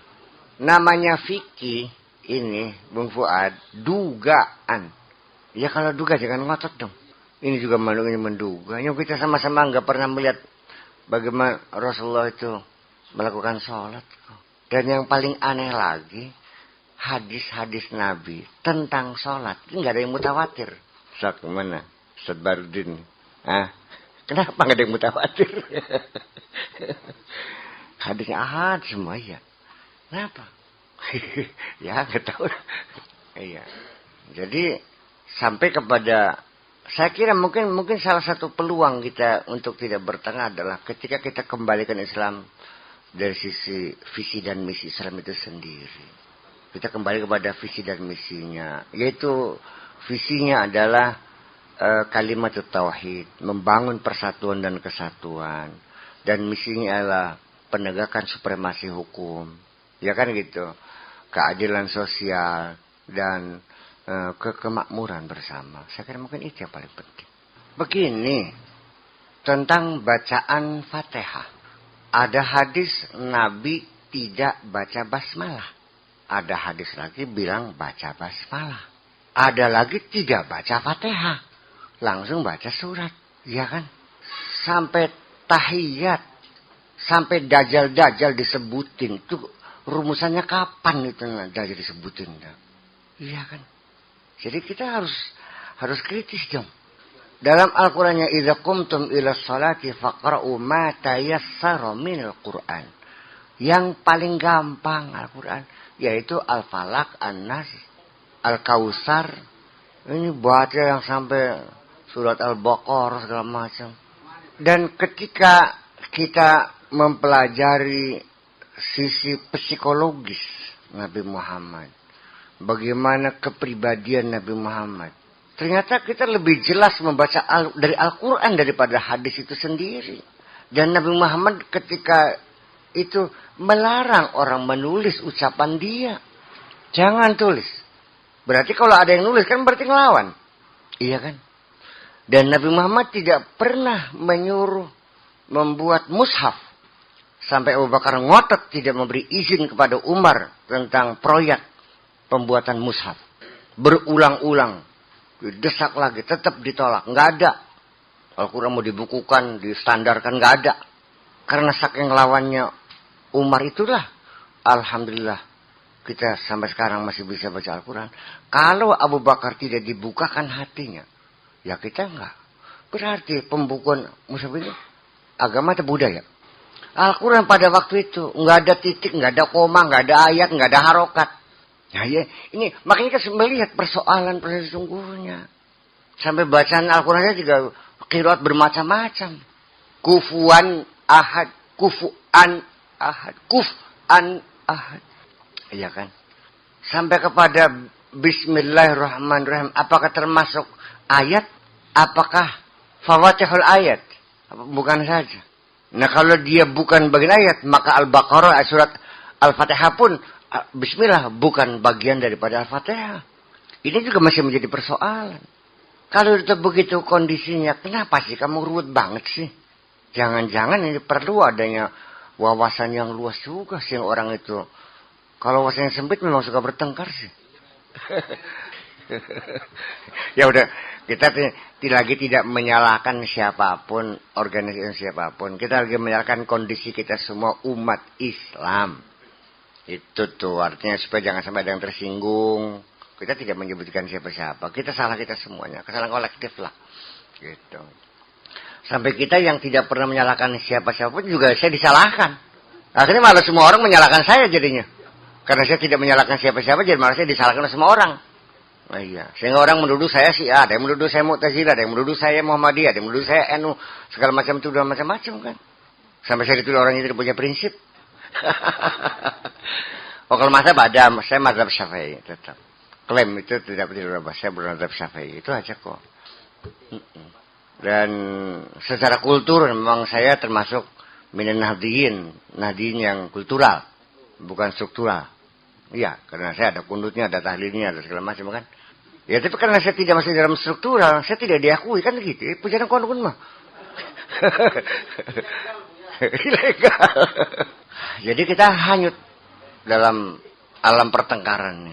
Sehingga kita merasa berjasa besar ketika ada orang masuk dalam organisasi kita seolah-olah kita mengislamkan orang. Jadi orang Islam mau diislamkan lagi nih. Kelompok A berdakwah, kalau ini dalam sama Islamnya nih. A biar jangan tersinggung. A berdakwah kelompok B. Begitu masuk ke dalam kelompok A seperti telah mengislamkan orang. Iya. Ternyata akhirnya orang yang belum Islam ya tak terpikirkan. Orang yang tahlil didakwahi supaya jangan tahlil. Orang yang tidak talqin didakwahi supaya talqin. Orang yang sudah sholat karena dia pakai usolli didakwahi supaya jangan pakai usolli. Yang tidak sholat lewat, nggak pernah dibina kan, wasting time, buang-buang waktu semuanya itu. Dan masing-masing menyebutkannya lembaga dakwah. Iya. Termasuk orator-orator yang tiap hari di mimbar, Rajaban, itu kan orator-orator. Merasanya berdakwah. Yang hadir itu orang Islam yang baik-baik sudah. Iya. Yang belum sholat mah gak datang kok. Apalagi kalau barengan pada malam yang sama ada organ tunggal. Bubar kalau semuanya. Iya. Ya makanya jadi ya itulah kira-kira. Jadi gimana kamu nggak jadi orang bener. Salah satu orang bener itu beli yang tukaran, nggak suka bertengkar dengan siapapun. Apalagi urusan-urusan akidah, urusan warisan pun kalau orang tuanya mati berebut silahkan. Biar gue nggak dapat apa-apa nggak apa-apa. Ya kan gitu. Bisa nggak sih tidak bertengkar? Bagaimana caranya? Iya bagaimana supaya bisa dulu gue nih? Iya kamunya dulu gue, dianya enggak. Gue dulu. Iya. Ya kamunya bilangnya betul ya hayu ya qayyum. Sekarang bilangnya ya kayuku ya kayuku ya kayumu ya kayuku. Mau apa lagi? Iya kamunya ya hayu ya qayyum. Yang sononya ya kayumu ya kayuku ya kayuku ya kayuku. Ya iya. Saya khawatir ini organisasi-organisasi keagamaan ini hanya sebagai alat untuk mencari popularitas, alat untuk mencari jabatan, alat untuk mengais rezeki. Hanya tunggangan, hanya kendaraan. Ya kalau begitu, kalau mau kendaraan ya udahlah. Mari kita berikan kebebasan memilih kendaraan yang berbeda. Yang penting kita punya alasan kan. Mau naik kereta api, mau naik sepeda, mau naik motor. Nah, kan gitu soalnya. Iya, jadi pada akhirnya mah itu satu. Yang kedua, saya kira kalau kita masih dalam tahapan syariat, itu sifatnya selalu bertengkar. Iya. Tetapi orang-orang yang sudah mencapai tingkatan hakikat, ya sudah enggak mau bertengkar ngapain? Iya. Hakikat. Lihat daripada hikmah akikoh itu di sana terangkan sunahnya enggak usah dipotong-potong. Nah, tafaulan supaya anaknya ini soleh atau anggotanya utuh gitu. Iya, sunahnya. Itu pandangan-pandangan ahli syariah itu. Kalau justru ahli hakikoh malah menyatakan itu ya sudah dipotong-potong saja. Itu hak hakikoh itu ya. Hakikoh itu caranya dipotong-potong. Nah, pandangannya apa? Ahli hakikoh itu pandangannya biar bisa menghancurkan musuh. Itu katanya. Jadi dilihat dari situ kok ahli hakikoh kok menghancurkan musuh gitu. Iya kata-katanya. Itu ada pandangan itu. Jadi ahli syariat memandangnya supaya anak yang di akikoh itu kelak bisa menjadi soleh atau anggotanya butuh tafaulnya begitu. Iya. Lah, yang ahli hakikoh itu daging-daging akikoh atau ya barang akikoh itu ya diputus-putus. Jadi berbeda ini. Kalau ahli syariat memandangnya sunahnya itu tidak dipotong-potong, tapi kalau ahli hakikoh itu justru harus dipotong. Bukan harus ya, artinya baiknya itu dipotong-potong. Alasannya itu berbeda. Kalau ahli syariah alasannya itu ya tafaulnya supaya anggota anak itu bisa wudu. Lah kalau ahli hakikoh itu dipotong-potong biar bisa memotong-motong musuh gitu. Ya bisa merusak musuh. Itu gimana Bu ya? Terima kasih. Ya, saya kira selagi itu namanya seremoni. Itu syarat dengan simbol-simbol kok sebetulnya. Termasuk juga ibadah haji. Itu juga merupakan simbol-simbol. Ngapain sih kan melempar-lempar batu? Itu kan simbol-simbol. Napak tilas. Kan udah ngelempar setan. Apa bener setan bisa dilempar? Nggak bakal kena. Emang setan bisa dilempar dengan batu? Ya nggak bisa. Ya, itu kan. Ketika ada perkawinan, orang kawinnya. Ngapain sih itu seorang mempelai laki-laki atau suami itu menginjak telur lalu dicuci oleh istrinya? Itu kan simbol kesetiaan seorang istri. Itu begitu saja, itu dibid'ahkan, dikufurkan, dimurtadkan. Sementara akikah juga tulangnya tidak boleh dipotong-potong supaya tafaulan, supaya nanti anaknya tulangnya kokoh. Apa hubungannya? Itu kan ya simbol-simbol aja tuh. Ya kalau syariat setuju nginjek telur, syariat nih. Lalu dicuci kakinya sebagai simbol tafaulan. Supaya istri ini nanti setia kepada suaminya. Kalau ahli hakikah, lebih baik digoreng aja telurnya. Ya kan begitu kira-kira. Tetapi ingat, kita di dunia ini, dalam komunitas manusia ini, itu banyak simbol-simbol yang sesungguhnya mesti kita hormati juga. Karena simbol-simbol itu milik kita bersama kok. Iya kan? Sekarang apa sih bedanya kamu dengan panjenengan? Sira karo sampeyan, apa sih bedanya? Itu mukhatab juga. Dalam bahasa Arab kan anta semuanya. Panjenengan apa bahasa Arabnya? Anta. Sampeyan? Dika? Sira? Rainira? Anta juga. Ya udah. Kenapa? Ya ini kita budaya kita. Bagaimanapun juga. Ya, kita orang Indonesia harus menghormati budaya kita sendiri dong. Kalau kita tidak menghormati budaya kita, siapa yang menghormatinya? Yang membedakan kita berbangsa Indonesia. Yang membedakan karena budaya kita berbeda. Ya kalau budayanya sama ya udah gak usah ada bangsa lagi. Lah ya gimana lagi? Lah ya. Agama kita sama, tapi bangsa kita tetap beda kok. Saudi agamanya apa? Kita Islam. Yaman, Bangladesh, sama enggak bangsanya? Enggak kok. Sudah. Orang Bali agamanya apa? Iya. Orang Maluku Selatan Kristen. Kita Islam. Agamanya beda. Tapi kita bangsa sama enggak? Sama, karena kita punya budaya yang sama. Itu aja persoalannya. Lah iya dong. Jadi ya bagaimanapun juga ya budaya. Nah, Islam juga ada Islam agama, ada Islam budaya. Sekarang kalau pakai cadar, ya aku tutup semua itu mukanya. Itu agama atau budaya? Sorban? Ya sudah. Jenggot? Ya nggak ada urusan. Punya jenggot nggak udah. Iya, ini soalnya kalau nggak ada pakai jenggot ya bukan orang Islam, harus pakai jenggot, wajib. Enak tuh wajib. Ada Islam jenggot, ya nggak ada masalah. Kita nggak usah mencari ciri-ciri yang mengada-ada lah. Nah, ya. Jadi kalau belum pakai jubah, digambarnya belum Islam gitu.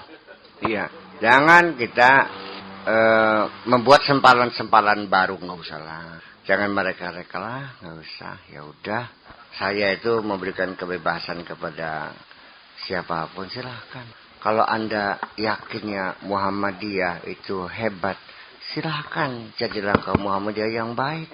Kalau kamu yakinnya NU itu hebat, silahkan ikut NU. Kalau kamu yakinnya LDI itu benar, ya silahkan LDI. Saya nggak ada urusan. Saya hanya satu. Hanya yang penting aja. Tuhanmu Allah. Rasulnya Muhammad. Kitab sucinya Al-Quran, kiblatnya Ka'bah. Selesai. Tetapi ketika kita sama-sama meyakini Al-Quran itu kitab suci kita Al-Quran, ketika Anda menafsirkan berbeda, ya silakan aja. Lalu man fassara Qur'ana bi ra'yihi falyatabawa maq'adahu minan nar. Siapa yang menafsirkan dengan ra'yunya, dengan pendapatnya, dengan pikirannya, siap-siap masuk neraka. Ya kalau tidak dengan pikiran, dengan apa menafsirkannya?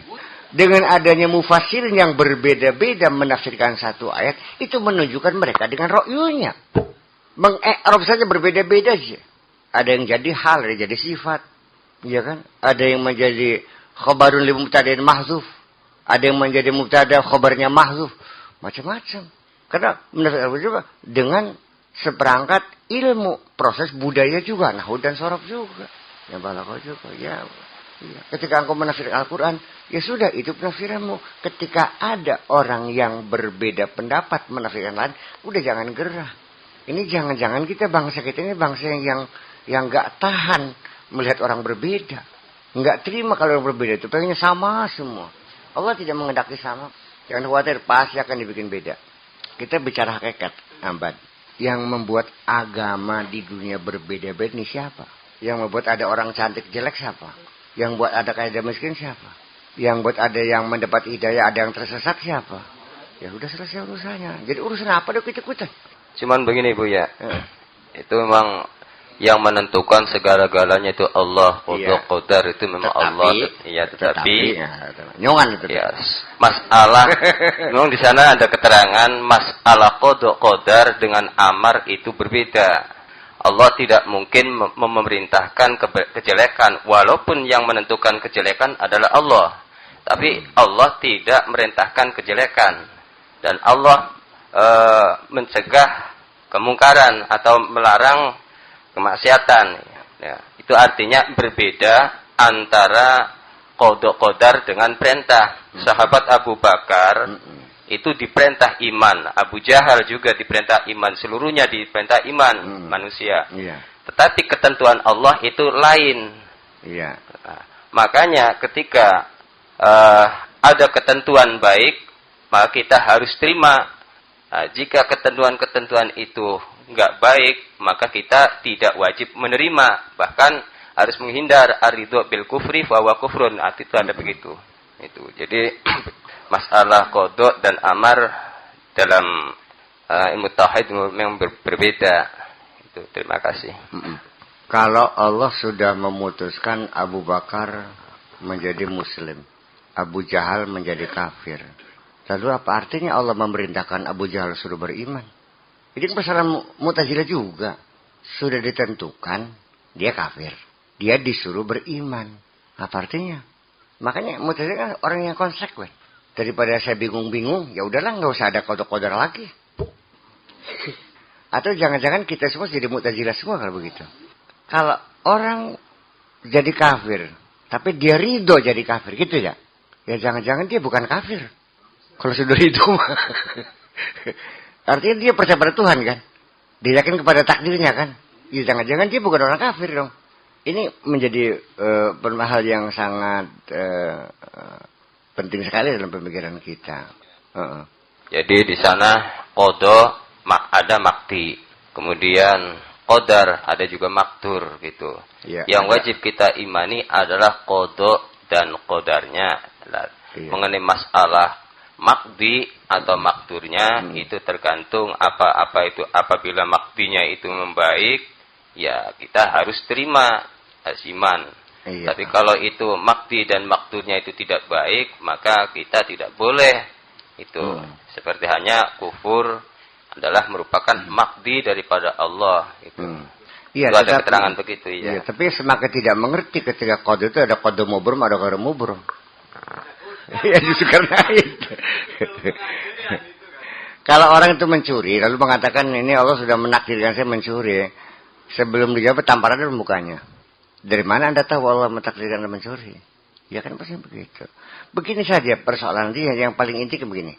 Ketika kita punya barang yang berharga, mobil lah umpamanya, hilang. Kalau orang yakin sama qadar dan qadar, dia nggak kecewa, ya udahlah. Barangkali sampai di situ hak pakai saya. Tapi kalau orang yang tidak percaya qadar dan qadar, penyesalannya tak kunjung habis kok. Semuanya disalahkan. Ya, jantungnya berdebar-debar terus marah dia. Kesannya bukan main. Panik dia kan. Itu bedanya. Bukan begitu, begini. Allah berfirman, wallahu khalaqakum wa ma taf'alun.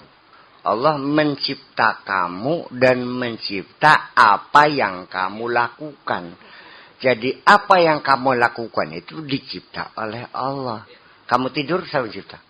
Kamu kencing, kamu terjerumus, kamu mati. Ini kan dalam peribahasa Jawa,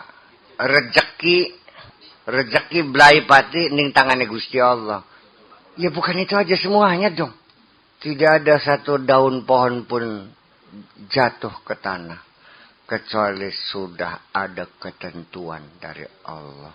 Jadi lalu innallaha yakhluqu ma yasha wa yaqdir. Maka lahumul khiyarah. Allah sudah mencipta dan sudah mengukur semuanya itu, mendesain, grand design. Maka lahumul khiyarah, mereka sudah nggak bisa milih-milih mau apa. Sekarang kita nggak usah berbicara jauh-jauh lah. Mari kita melihat pada diri kita sendiri. Kang Bad lahirnya di mana? Jawa Bendingin. Ning Babadan Karpe Sapa. Siapa yang mengadakan kau lahir di Babadan? Lalu siapa ibumu? Hasanah. Siapa yang milih?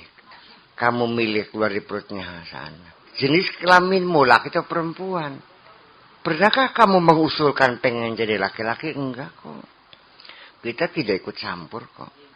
Sampai kepada rezeki kita, kesehatan kita, semuanya di luar keinginan kita. Ada nggak orang yang pengen sakit? Toh sakit juga. Ada nggak orang yang pengen miskin? Kok miskin juga? Tanya orang yang kaya, semua juga kebetulan. Sampai dalam tubuh kita juga semuanya automatically. Begitu panas, keringat kita keluar. Kita gak usah mijit-mijit kok. Saatnya ampas itu keluar. Kita mules sendiri kok, nggak dimules-mulesin. Iya kan? Mata ngantuk sendiri dan terpejam sendiri. Kalau sudah kenyang bangun sendiri. Sampai jodoh, sampai segala macam. Sampai di akhir hayat kita. Kematian kita pun Allah yang ngatur. Dengan cara apa engkau mati? Allah yang menentukan. Kita tidak boleh menentukan. Pakai baygon aja nggak bisa dong. Sekarang mari kita tanya. Mau nggak kalau engkau dikasih kanker? Jawabnya pasti nggak mau. Kalau dengan cara ditembak, nggak mau. Cara tenggelam, ditabrak, digantung, nggak mau. Kena penyakit AIDS, nggak mau. Memang dasarnya nggak mau mati. Ujung-ujungnya apa? Ya kita akhirnya ya tidak memilih. Ketika kita memilih, kita berarti sudah keluar dari jalur. Pertanyaan dasar, ketika engkau memilih dengan beli tambang, dengan menggantungkan diri, itu termasuk dalam wilayah qada-qadar enggak? Nah, ini kan jadi persoalan. Kita ini, kenapa kita ini masih meragukan qada dan qadar? Ya kayaknya masih di Mu'tazilah. Tidak mengakui. Kita kan ragu-ragu semua. Percaya di mulut aja kan? Di hatinya mah enggak. Iya. Begini. Sang sutradara membuat suatu lakon. Iya. Berapa pemainnya? Perannya apa? Nah, ketika orang itu bermain. Kalau dia sadar sebagai pemain. Dia akan selalu mentaati perintah sutradara dong. Nah, kalau Anda sudah memposisikan diri sebagai pemain. Kenapa Anda tidak pernah memperhatikan perintah sang sutradara? Karena dia kebajiran. Inilah yang terjadi cerita yang kacau akhirnya. Masa settingan pertama jadi pembantu, begitu di panggung Gayanya petang-petang kayak raja kan sinting. Langkah pemain Bu ya. Pemainnya kurang. Double. Ya justru kan.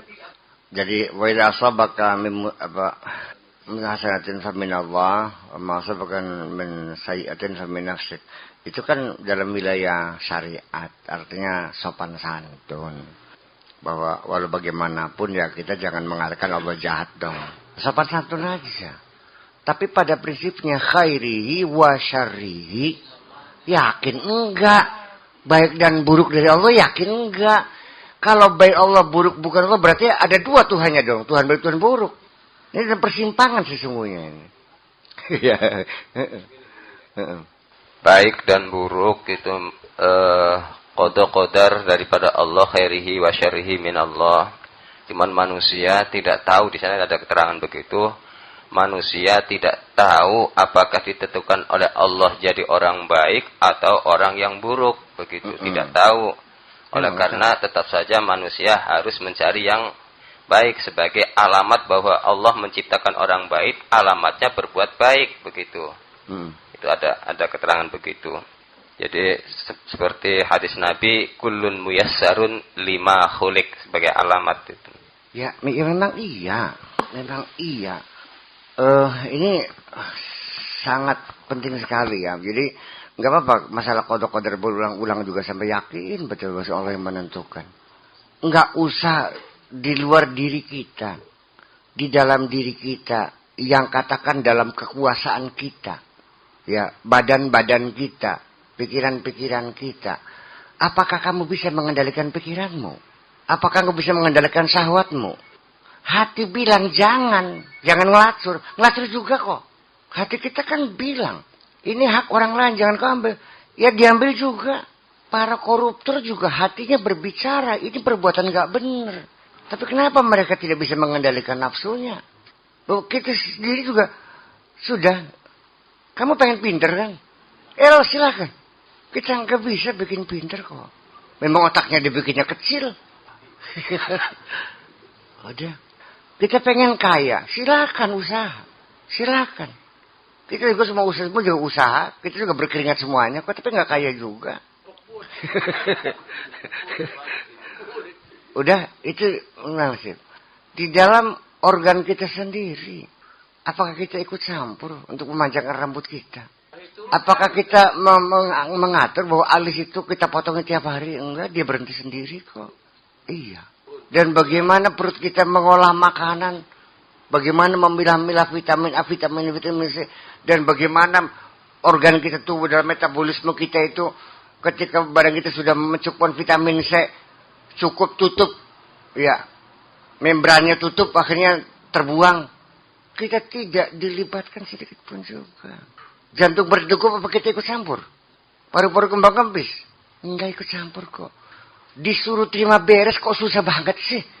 Disuruh terima beres kok nggak mau, pengen repot. Ya sudah. Sekarang, wahai hambaku, kalau kamu ingin mengatur hidupmu sendiri, pasti nggak bakal bisa. Saya kasih percobaan aja deh. Silakan atur, panjangkanlah rambutmu sendiri. Udah rambutnya aja deh. Insya Allah kita nggak sempat bikin apa-apa, tidak pernah berusaha apa. Narik-narik rambut aja nggak habis-habis. Itu pun nggak bakal bener. Ditarikin satu persatu. Bayangkan siang dan malam kita narik-narik rambut. Akhirnya kita tidak berbuat apa-apa. Kita sementara ini merasa seperti bisa berbuat. Karena serelita, begitu hati kita bergerak, ingin minum. Tangan bergerak, menuju gelas. Dan tangan mengangkat gelas. Didekatkan ke mulut. Mulut kita terbuka. Lalu diseruput. Lalu ditelan. Setelah itu ditaruh lagi. Kita pengen ngerokok. Tangan manjang lagi. Nyalakan korek. Ngisep. Sementara kan itu. Seperti kita bisa berbuat kan. Ini kan ibaratnya kayak metro. Tram. Sang masinis seolah-olah aku menentukan. Ini cukup cepat. Ya kan gitu. Ya kan begitu. Mau ngerem di mana saja bisa.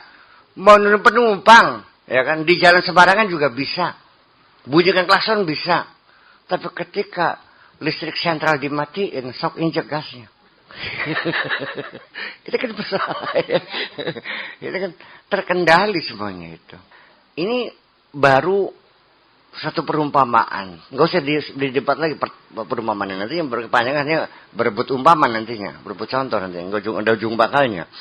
Ya. Jadi pada akhirnya kalau kita sadar bahwa kita tidak dilibatkan dalam hal apapun. Saya juga kepengennya, saya punya profil yang pengennya yang tinggi, yang tegap pengennya ya. Ya Allah mengendaknya saya kecil, ya kecil lah. Iya. Mungkin ada orang itu belajar aja.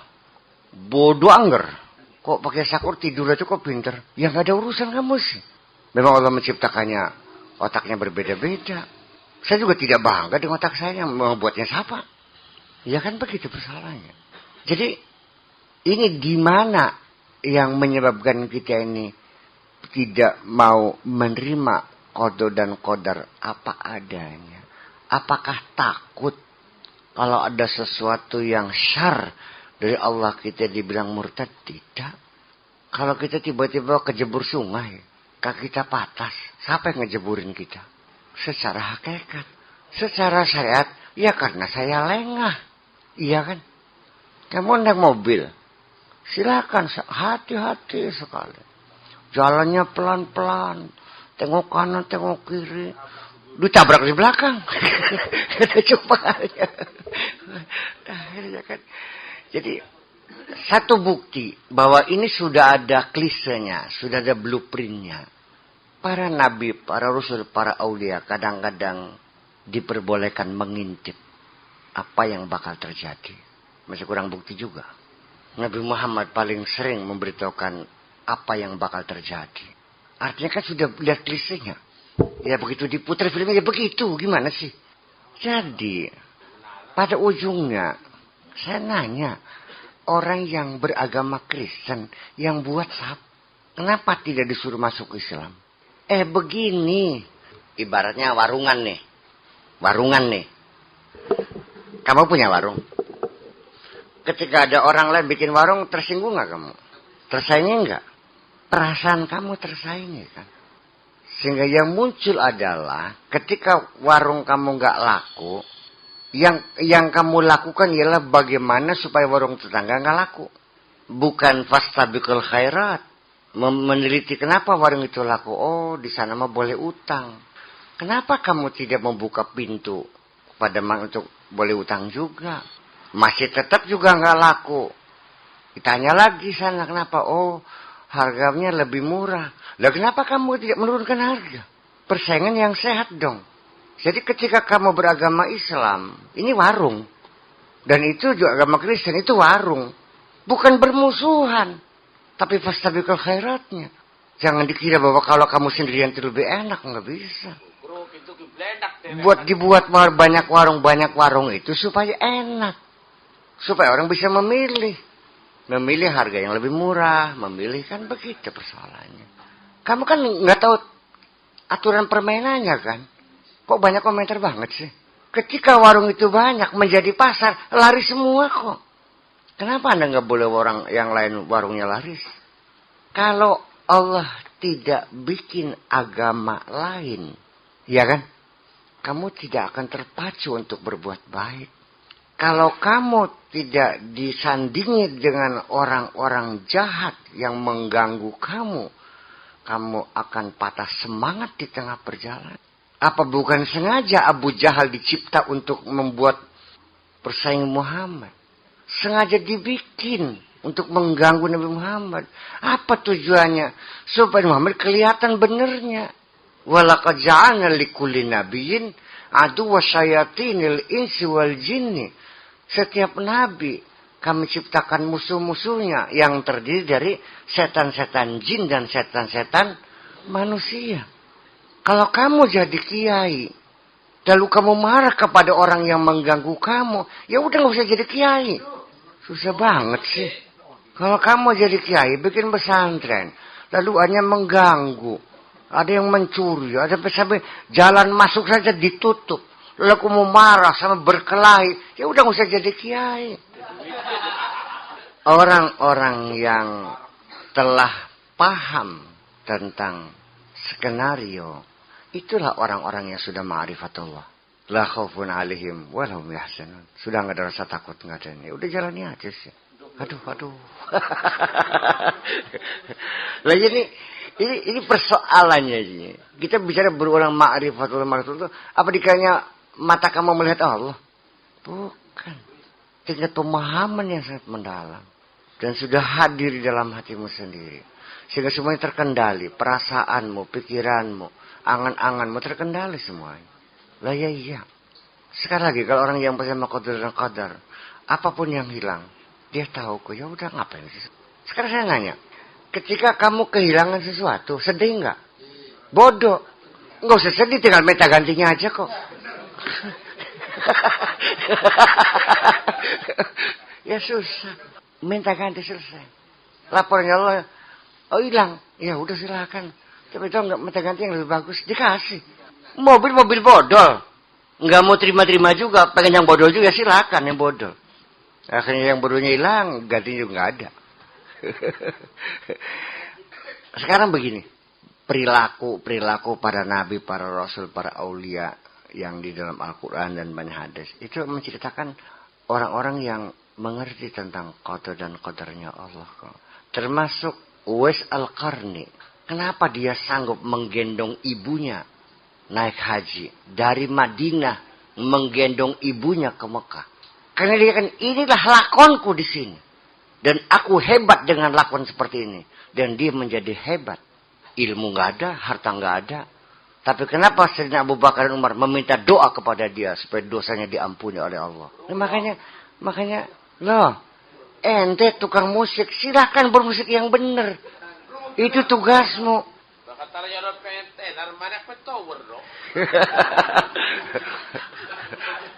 Nah, begitu juga para bintang film ketika bermain dalam satu lakon manapun, itu dalam pikirannya harusnya adalah how to act the best. Bagaimana dia berakting secara terbaik.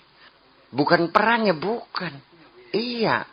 Nanti yang disebut the best actornya siapa? Ya, bisa tukang becanya. Bayarannya mahal gak? Justru yang tukang beca bayarannya mahal. Yang jadi raja pelang-aplong gak karu-karuan tuh.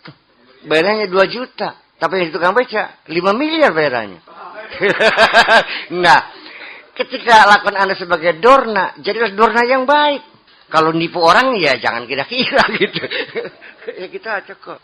Ya, terserah itu masalahnya. Kalau benar orang itu melakukan maksiat, melacur, lalu dia meyakini Allah menentukan seperti itu, berdosa enggak? Ya enggak dong. Ini kan ini persoalannya. Tetapi ketika engkau berbuat baik, apakah engkau yakin bahwa Allah telah menentukan engkau berbuat baik? Tidak. Engkau merasa aku yang berbuat baik, ini kejahatan. Paham belikan ke? Paham besar apa? Ketika engkau memberikan uang pada fakir miskin, engkau merasa bangga sebagai dermawan. Di sini kejahatanmu. Karena engkau tidak pernah merasakan Allah yang menentukannya. Peragat belikan ke? Ya, tetapi kalau orang yang tidak percaya dan qadar, mana mungkin dia itu melacur disuruh Allah? Enggak mungkin dong, dia enggak percaya sama Tuhan kok. Nah, makanya yang terjadi dan sering terjadi, seorang pelacur. Dia pengen makan kan? Anaknya 4. Mulut ternganga, pengen makan kan? Usaha enggak jadi. Apapun enggak jadi. Pinjam utang wajib enggak dapat. Gelang udah habis buat makan, kalau udah habis. Tinggal jual apa? Jual tepak. Dia melacur. Tapi setiap malam dia masih menangis. Kenapa harus demikian saya ini? Ini dosa. Tapi padaya. Aku harus kasih makan anak-anakku. Dan ibuku sedang sakit. Biar aku berkorban untuk keluarga aku. Tapi dia masih mengharapkan ya Allah. Entaskanlah aku dari lembah hitam ini. Dia masih berdoa kok. Di dalam hatinya dia meyakini memang Allah menghendaki seperti ini. Ada satu keimanan. Percayalah. Sekejap dia mendapat hidayah dari Allah. Nggak boleh. Lah ya, ini persoalan seperti ini persoalan. Yakin atau enggak? Lah iya. Lah justru karena itu. Iya kan? Begini. Kita ini yang dituntut oleh Allah ini percaya secara totaliter. Enggak bisa separuh-separuhnya. Dan dalam pengabdian pun yang dituntut adalah monoloyalitas. Tidak ada sambil-sambilan. Enggak boleh nyabang-nyabang. Harus hanya untuk Allah saja. Tidak boleh untuk lainnya. Sekali untuk dirimu sendiri. Itu kan persoalannya. Ufawidu amri ilallah. Semuanya aku serahkan sama Allah semuanya. Tugas kita hanya melaksanakan. Iya. Nahnu mujadna duna li khidmatikum. Antum tusdiruna al-awamir. Wa nahnu mujadna duna li khidmatikum. Silahkan. Anda perintahkan. Kami siap melaksanakan. Itu aja kok. Iya. Ketika kita tidak mampu, lapor aja, nggak mampu, selesai kok. Kok ruwet banget sih? Ayo teman. Tugas ini, lakukan. Gagal, lapor gagal. Bukan penyesalan kok. Seperti saya nyuruh anak santri, tolong panggilkan Ustaz Tarsono. Bang nggak balik lagi, nggak ada laporannya. Ada tuh nggak ditungguin datang. Ustaz Tarsono nggak datang, nggak laporan. Ini aku udah ditampar mukanya nih. Suruh cari, datang lagi, nggak ada. Ya, udah selesai. Nggak ketemu. Kasih tugas. Ya, cepat kerjakan. Nggak selesai. Laporan, nggak selesai. Nggak bisa. Selesai kok. Jangan beralasan. Menyalahkan siapapun ketika kau gagal. Katakan, aku salah. Selesai itu aja kok. Mungkin kesini kira-kira yakin kok kurangin mau. Wes, assalamualaikum.